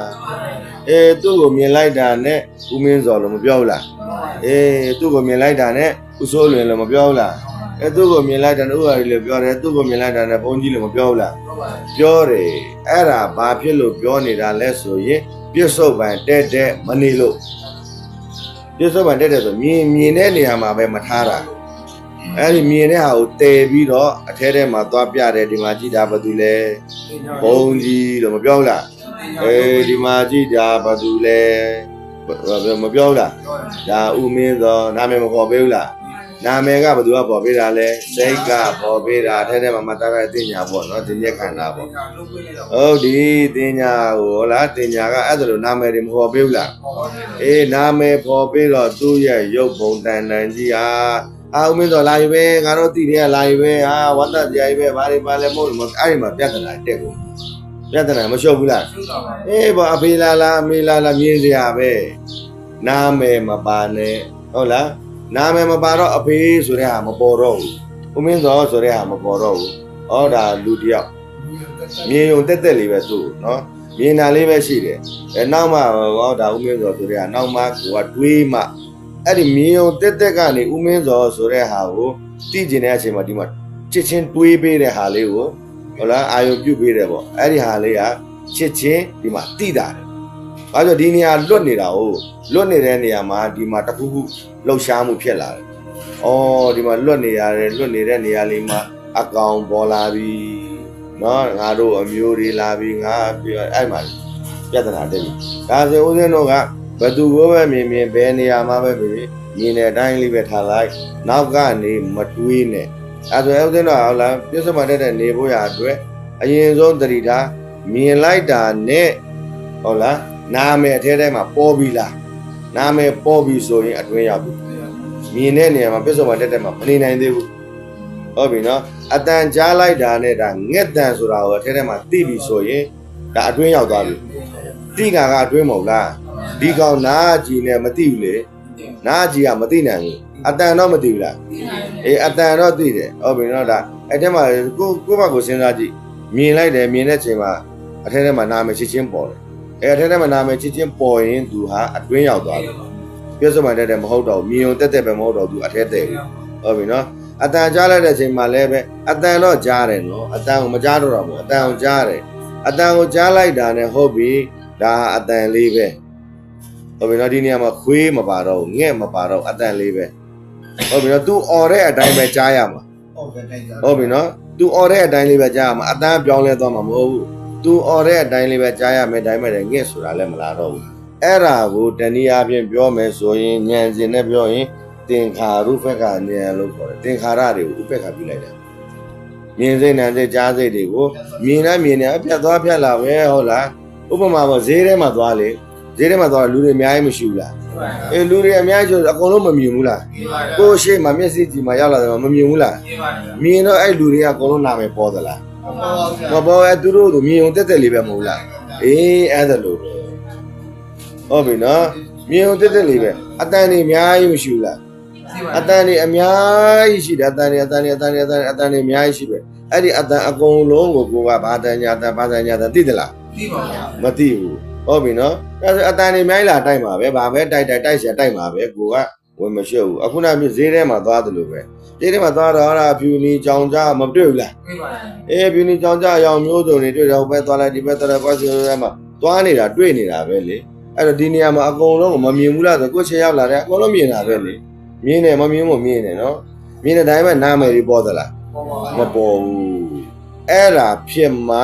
မှန်ပြီအဲ့ဒါလိုပဲနေရာတိုင်းမှာတာမြင်ကြလေးပဲဟုတ်ပြီမြင်ကြလေးပဲဟုတ်ပြီအဲ့ချိန်မှာဘာကိုမြင်တာလဲဆိုမှအထဲတက်ကပြောတော့မှာအဲ့ဒါမှပြောတော့မှာဘာကိုမြင်တာလဲလူကိုမြင်တာလူတွေကိုမြင်တာမဟုတ်ဘူးဆိုရင်မြင်ကြလေးပဲမြင်ကြလေးပဲဆိုရင်ပြောကြရှိလားရှိပါဘူးအေးပြောကြမရှိဘူးအဲ့ဒီမြင်ကြလေးကဘာလေးတွေကိုမြင်တာလဲလို့မေးမှအထဲတက်ကပြောတော့မှာအဲ့ဒီအချိန်မှာဘာလေးတွေကိုပြောရလဲဆိုလိုက်တာနဲ့ချစ်ချင်းအထဲတက်ကိုအာယုံပြုတ်ရတယ်အထဲတက်ကိုအာယုံပြုတ်နေပြုတ်လိုက်တဲ့အချိန်အဲ့မှာအားဆိုင်မှုဆိုတာဖြစ်လာတယ်နော်ပုံဖော်တာလေမရှိတဲ့ဟာကိုပုံမဖော်ရဘူးလားအေးမရှိတဲ့ဟာကိုပုံဖော်ရတာအင်မတန်မှပင်ပန်းတယ်မရှိတဲ့ဟာတွေကိုကျင့်သုံးနေရတာအင်မတန်မှပင်ပန်းတယ်အဲ့ဒါကြောင့်မို့ဦးဇင်းပြောလွတ်လွတ်လပ်လပ်နေတာဟာတက်တာတယ်အများအတွက်ဝီနီးဆောင်ထိန်ပေးနေရတာဦးဇင်းမှာပင်ပန်းတယ်အဲ့ဒီအတွက်ကြောင့်ဘယ်သူမှမသိတဲ့နေရာအဝေးသွားနေပြီးတော့မဟုတ်လားအဲ့ဒီပင်ပန်းမှုတွေရှိတယ်အဲ့ဒါရောင်ဆောင်နေရတာမဟုတ်တဲ့ဟာကိုအဟုတ်လုပ်ပြမနေရဘူးလားအေးအဲ့ဒီဒုက္ခတော့ပင်ပန်းတာဘာမှမရှိဘူးဒါပေမဲ့ဦးဇင်းတို့မသိတော့ရုပ်စာရေးပဲအရှိလို့မထင်ခဲ့ဘူးလားအရှိထင်ခဲ့တယ်ဒီပုံဖော်တာလေးကတက်တောင့်တက်တာလေးနဲ့ဟောလားပေါ့ပေါ့ပပလေးနဲ့လောက်ခဲ့တယ်ဟုတ်ပြီ အဲ့ဒါလို့ဝန်တွေကိုဦးဇင်းတို့ကထမ်းထားတဲ့အတွက်ဟောဒီခန္ဓာကိုယ်ကြီးရတဲ့လေးလံပြီးတော့ဟုတ်လားအပေါ်တော့မခုန်နိုင်ဘူးတဲ့အဲ့ဒီအစွဲတွေအကုန်လုံးပြုတ်သွားမယ်ဆိုရင်တဲ့ဒီခန္ဓာကိုယ်ရဲ့အနေဟုတ်လားအာယုံပြုတ်ပြီးတော့လွတ်ရလေးကိုအာယုံပြုတ်ပြီးတော့ဘယ်နေရာလေးကိုသွားမယ်ဆိုတော့ညွတ်လိုက်တဲ့ခန္ဓာကိုယ်ရှိပြောက်သွား။ဘာဖြစ်လို့လဲပေါ့သွားပြီ။ပေါ့ဘာဖြစ်သွားတော့ပြန်လို့မရဘူးလား။ရတယ်အဲ့ဒါဇန်နီးပဲအဲ့ဒါလေနော်။ဒါတိုင်းမှာဒါတွေထားလိုက်တော့ဒါဥပမာကိုပြောပြတာ။အဲ့တော့ဥဒ္ဒလောခန္ဓာကိုယ်ကြီးမှာတဲ့အထဲထဲမှာလေစုပ်ကင်ထားတဲ့ဟာယူဝိတ်ကြီးကလေအယမ်းများတယ်။အခုတရားတွေနည်းနာတော့အမြင်မှန်လေးတွေရတော့ဒီလိုမရှိဘူး။အော်ကြားတဲ့နေရာမှာရမယ်ဟိုစိနေရာမှာရမယ်လို့တော့ဒီညာနည်းနည်းလေးအစွဲလေးတွေကလေပြုတ်သွားတာဥမာဘောအဲ့ကိုနားမလဲတဲ့ဟာတွေနားလဲလာတော့မဟုတ်ပါလားအမြင်ရှင်းသွားတာအမှန်ကတော့အစွဲဆိုတာရှိတာလည်းမဟုတ်ပါဘူးပြုတ်တာလည်းမဟုတ်ပါဘူးဟုတ်တယ်နော်ကိုထင်ထားတဲ့ဟာမားပါလားဆိုပြီးတော့အမြင်မှန်ရသွားတာပဲရှိတယ်ဟုတ်ပြီလားနေပါသိသွားတာပေါ့နော်အစွဲလဲဆွဲထားတာလည်းမဟုတ်ပါဘူးเนาะဒါပေမဲ့ကိုထင်တာကဆွဲထားတယ်အေးပါအဲ့ဒါမျိုးပေါ့ဒါပေမဲ့ तू ကဆွဲလို့လည်းမရဘူးဟုတ်ပြီဆွဲလို့မရမှန်းတိမှဟုတ်လား तू ကလွတ်ချတာမဟုတ်ဖမ်းထားမှာဟုတ်ပြီလားအဲ့နီးနေသွားဒါဆိုဦးဇင်းတော့ပြစ္ဆုတ်ပန်တက်တဲ့နေမှအစဉ်ပြေတယ်ပြစ္ဆုတ်ပန်တက်တဲ့မနေဘူးဆိုရင်ဒုက္ခရောက်တယ်ဒါဆိုရင်အရှင်ဘုရားတပည့်တော်တို့အိမ်မှာနေတဲ့အချိန်ကျတော့ပြစ္ဆုတ်ပန်တက်တဲ့နေလို့ရသလားပေါ့ရတာပေါ့အိမ်မှာနေတဲ့အချိန်ပြစ္ဆုတ်ပန်တက်တဲ့နေလို့ရတယ်လေဟုတ်လားပြစ္ဆုတ်ပန်တက်တဲ့နေတာတော့ကောင်းတာဘာမှမရှိဘူးအတိတ်အနာကမရှိတဲ့ဟာကြီးကိုမှီပြီးတော့တောင်မှနေပါတယ်ဆိုမှတော့ပြစ္ဆုတ်ပန်ဆိုတဲ့ဟာရရှိတယ်လေမြင်တယ်ကြားတယ်နားတယ်စားတယ်မရှိဘူးလားသူဘာသူပြစ်သွားတာပြစ်သွားသူ့လို့သူလွတ်တယ်ဒါပေမဲ့အဲ့အာယုံနေတော့မရှိဘူးလားရှိပါတယ်အာယုံတွေကိုမှီပြီးတော့နေရတာတက်တာလေဟိုကမရှိတဲ့ဟာကြီးကိုပုံဖော်ပြီးတော့နေရတာပင်ပန်းတယ်မပင်ပန်းဘူးလားအဲ့ဒီအတွက်ကြောင့်ပင်ပန်းတာဒါဆိုဦးစင်းတို့ပဲအရှင်ဘုရားတပည့်တော်တို့ပြစ္ဆုတ်ပန်မှာနေတော့အိမ်မှာနေလို့အဆင်ပြေသလားဆိုတော့ပူပြီးလို့အဆင်ပြေတယ်ပူလို့တောင်အဆင်ပြေတယ်ဟိုမှာအဆင်မပြေခဲ့တဲ့ဟာတွေဒီမှာအဆင်ပြေမှာအခုမှဟုတ်ပြီလားဘာဖြစ်လို့ဟိုမှာမရှိတာပုံပေါ်ထားတာကိုဘယ်လိုလုပ်အဆင်ပြေမှာတော့အေးပေါ့အပေါ်စကားလည်းမထွက်တော့လည်းပြစ္ဆုတ်ပန်တက်တယ်အခုနဦးစင်းမေးတယ်မို့လားမေးတဲ့အချိန်မှာပြစ္ဆုတ်ပန်တက်တယ်မနေတဲ့အတွက်ကြောင့်လိုချင်တဲ့အပြေမို့ကိုဖြေးချင်တာတွေမပြေဘူးလားအေးအဲ့ဒီဖြေးချင်တာပြစ္ဆုတ်ပန်တက်တယ်မနေလို့ပြစ္ဆုတ်ပန်တက်တယ်မနေတဲ့အတွက်ကြောင့်ဟုတ်လားသူကဖြေးချင်တယ်လို့ဖြေတာပေါ့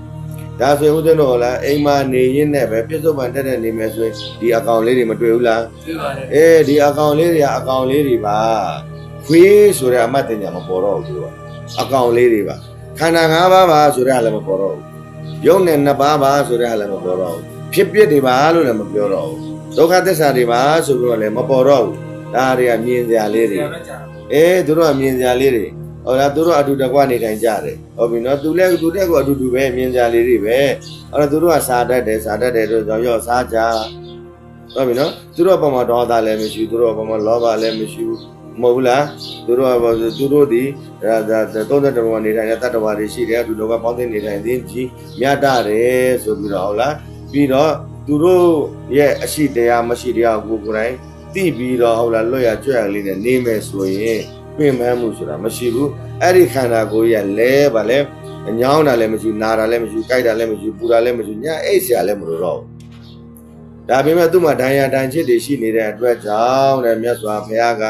ခဏလေးတော့မလျောင်ပေးရဘူးလားမလျောင်ပေးရပါဘူးဦးစင်းကဒီတရားကိုပဲဟိုးညံနှုတ်နေတဲ့နေရာမှာပထမတော့ဟောတော့ဆိုမြတ်စွာဘုရားလည်းနာတာပဲလို့ပြောခဲ့ရလာ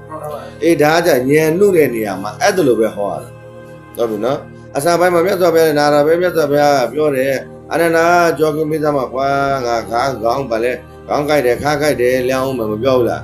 းအေးဒါဆိုမြတ်စွာဘုရားကဘာလို့လောင်းတာလဲဆိုကောင်းကြိုက်တယ်ဟုတ်လားခါကြိုက်တယ်ဆိုတဲ့အတွက်ကြောင့်အဲ့ဒီခံစားမှုရှိတဲ့အတွက်ကြောင့်လျောင်းတယ်လို့ပြောလိုက်ရတယ်ဒါသူ့ရဲ့ဉာဏ်စဉ်အလိုက်အခုကျတော့ဉာဏ်စဉ်မြင့်မသွားဘူးလားအေးတရားအပုတ်ရေပေါင်း90လောက်ရှိနေပြီလေတရားအပုတ်ရေပဲ9ပေါင်ရှိ90လောက်ရှိနေတော့ဒီအောက်ကသူငယ်တန်းကိုပဲဟောနေလို့မရဘူးလေမဟုတ်လားတဖြည်းဖြည်းမြင့်တက်လာမှာမဟုတ်လားမှန်ပါဗျာအေးတဖြည်းဖြည်းမြင့်တက်နောက်ဆုံးအဆင့်တွေရောက်လာပြီဒါတွေကနောက်ဆုံးအဆင့်ဒါရောက်လာတဲ့အတွက်ကြောင့်အဲ့ဒီခံစားမှုဒီမြတ်စွာဘုရားမှာရှိရလားမရှိဘူးဒါပေမဲ့ဟောဒီခန္ဓာကိုယ်ကြီးမှာဒဏ်ရာတော့မရှိဘူးလားရှိပါတယ်အေးဒီဒဏ်ရာဟာ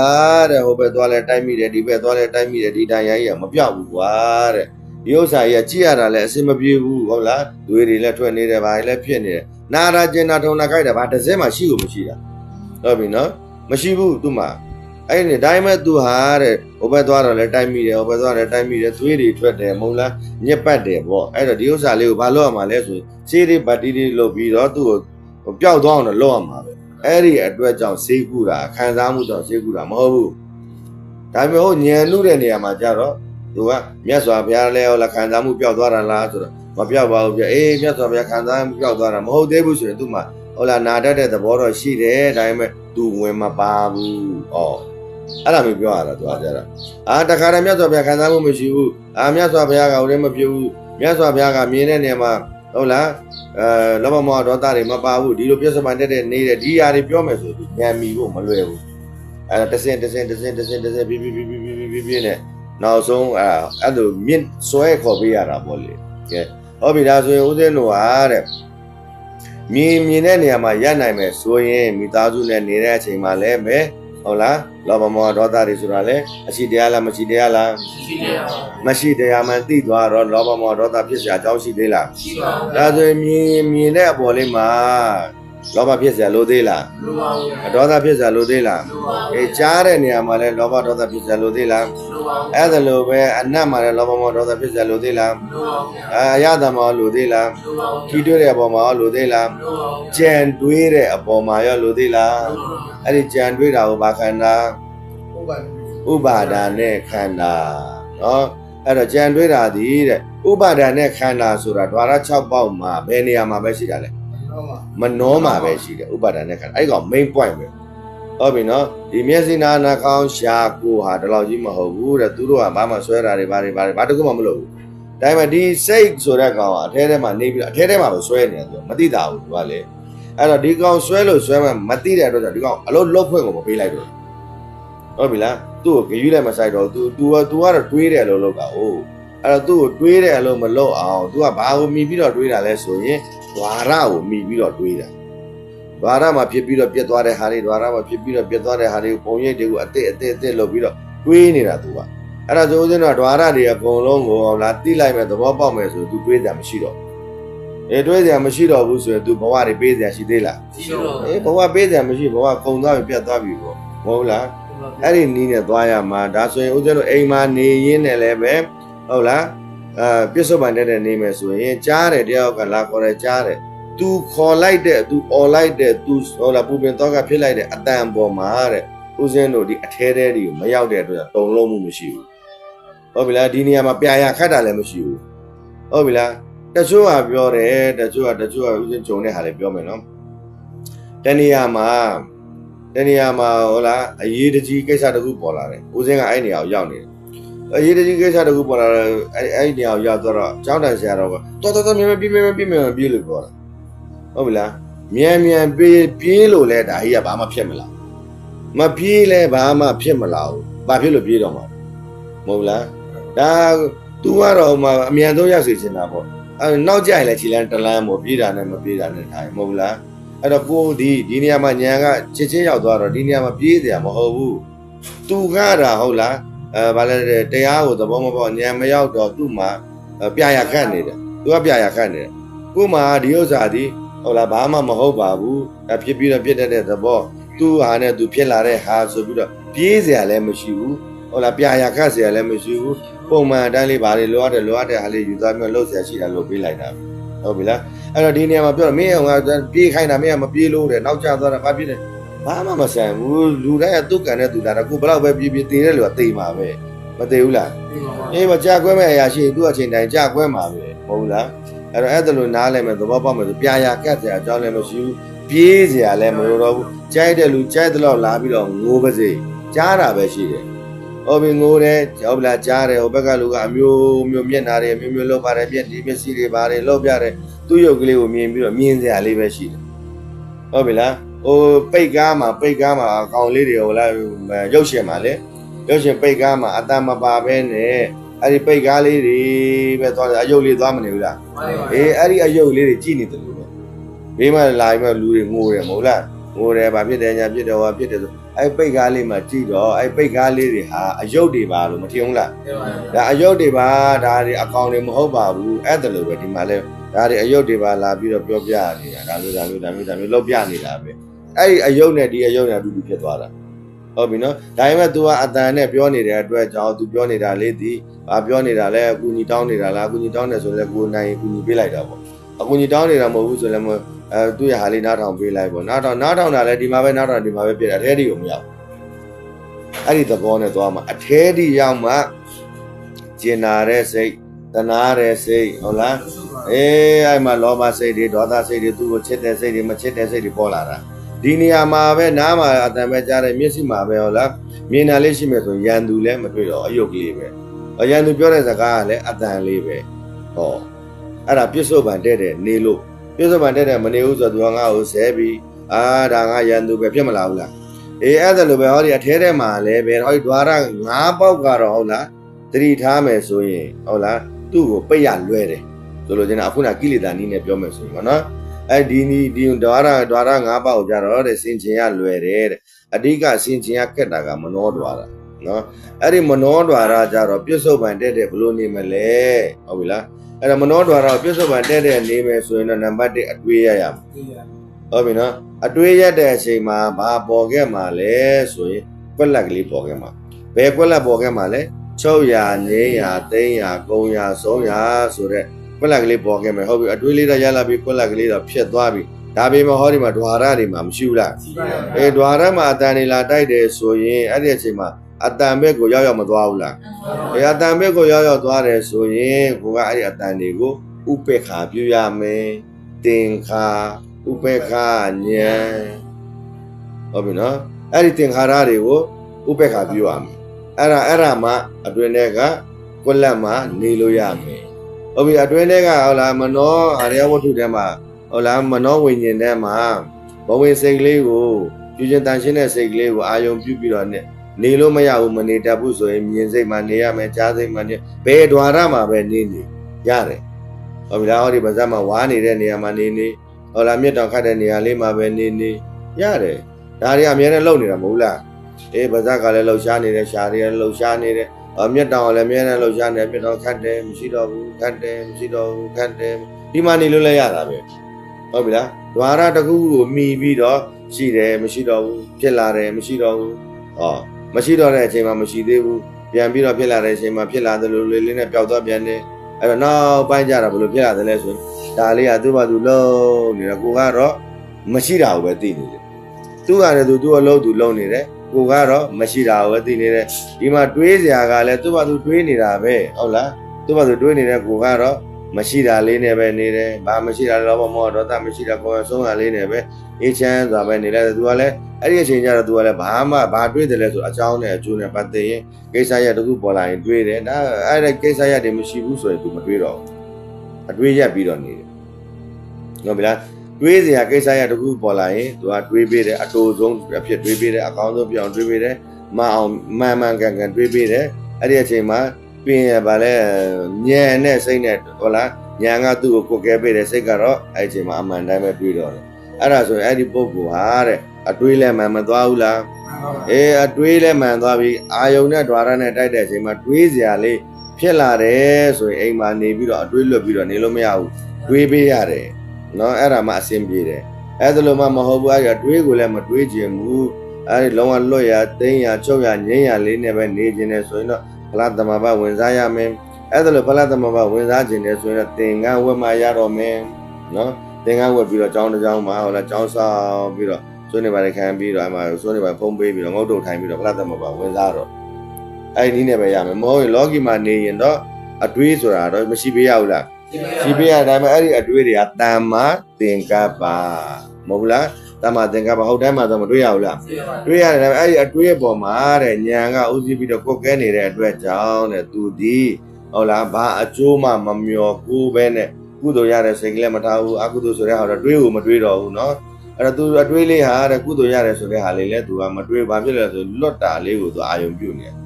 ်လွတ်တာလေးကိုသတိထားနေတဲ့အတွက်ကြောင့်တဲ့ကုသိုလ်ဘက်ကိုမရောက်ဘူးအဲ့ဒီအချိန်မှာအဲ့ဒီအတွေးရလည်းပဲချင်းချင်းအကြောင်းနဲ့အကျိုးဆက်ဆက်ပြီးတော့ချင်းချင်းတစ်ခါပဲတွေးလိုက်တာနဲ့အပြည့်ထွက်တယ်အတွေးတွေတိုးမသွားဘူးလားဟိုအရင်တော့ကအရှင်ပြတပည့်အကြာကြီးတွေးတယ်ဗျာတဲ့အခုကျတော့တပည့်အတွေးတွေတိုးလာတယ်လို့မပြောဘူးလာ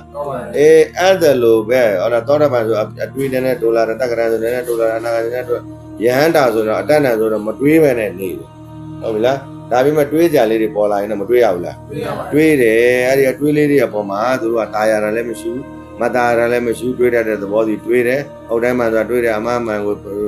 ဆုံးဖြတ်ချက်ချပြီးတော့တွေးတဲ့အတွက်ကြောင့်တဲ့အဲ့ဒီတွေးဟာတဲ့ကုသိုလ်လည်းမပါဘူးအကုသိုလ်လည်းမဖြစ်တဲ့အတွက်ကြောင့်သူဒီအတွေးရတာနဲ့ချစ်ချင်းဘသူ့ကိုကြွေးပေးမှလဲနိဗ္ဗာန်ကိုအတွေးရတာနဲ့ဘယ်ရောက်မှာတော့နိဗ္ဗာန်ရောက်မှာပေါ့ကုသိုလ်ရတယ်ဆိုတဲ့စိတ်နဲ့တွေးနေလို့ကတော့ဘုံဘွားရကြောင်းတွေလောဘဒေါသတွေဝင်လာတော့မှာဒီနေရာမှာကုသိုလ်ရတယ်ဆိုတာလည်းသူမတွေးဘူးအကုသိုလ်ရတယ်ဆိုတာလည်းမတွေးဘူးအကြောင်းကျိုးဆက်ဆက်ပြီးတော့တွေးတယ်အကောင်းဆုံးပြောင်းတွေးတယ်အဲ့တွေးဟာတဲ့ကုသိုလ်လည်းမဖြစ်တဲ့အတွက်ကြောင့်အကုသိုလ်လည်းမဖြစ်တဲ့အတွက်ကြောင့်အဗျာကတစိတ်နဲ့တွေးတာဖြစ်တဲ့အတွက်ကြောင့်အဲ့ဒီအတွေးလည်းရရောဘယ်ကိုကြွပေးမှလဲနိဗ္ဗာန်ကိုကြွပေးမှာဟုတ်ပြီနော်အဲ့ဒါပဲအဲ့တော့ကိုယ့်ရဲ့အတွေးပေါ်မှာလိုချင်တဲ့ဘက်ကတွေးရင်လောဘဒေါသဝင်လာမှာလိုချင်တဲ့ဘက်ကမတွေးပဲနဲ့အုတ်တိုင်းမှန်သာတွေးတယ်ဟုတ်ပြီနော်ကုသိုလ်ရတာလည်းသူမတွေးဘူးအကုသိုလ်ရတာလည်းမတွေးဘူးဘယ်ဘဲမှဘဲမလိုက်ဘူးကုသိုလ်ရတယ်လည်းမထင်ဘူးအကုသိုလ်ရတော့သူလောက်ကိုမလောက်တော့ဘူးအတွေးထဲမှာဆိုရင်နော်အဲ့ဒီပုဂ္ဂိုလ်ကချစ်ချင်းအတွေးရလိုက်တာနဲ့ဘာကိုတွေ့မှာတော့အတွေးရရပြက်ရကုံရကိုပဲတွေ့မှာဟုတ်ပြီနော်ဒါဆိုရင်ဝါနေတယ်ဝါလိုက်တယ်ဝါမှုသဘောရလိုက်တော့ချစ်ချင်းမတွေ့တာလဲဝါမှုရက်သွားတာလေးကိုတွေ့လိုက်တယ်ဒီနေရာမှာဝါနေတယ်လေဝါနေတယ်ဝါရက်သွားတော့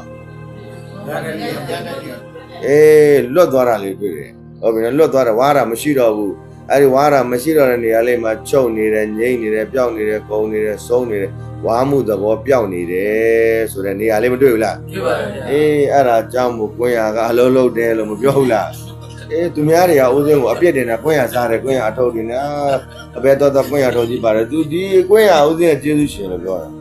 ဝါတယ်ရက်တယ်ဝါတယ်ပြတ်တယ်ဝါတယ်မရှိဘူးဝါတယ်လွတ်တယ်ဝါတယ်လွတ်တယ်ပေါ်လာတယ်ပျောက်သွားတယ်မရှိတော့ဘူးနော်ပေါ်လာတယ်ပျောက်သွားတယ်မရှိတော့ခဏလေးဝါတာလေးကိုရက်ကြည့်လိုက်တယ်မရှိတော့ဘူးမရှိဘူး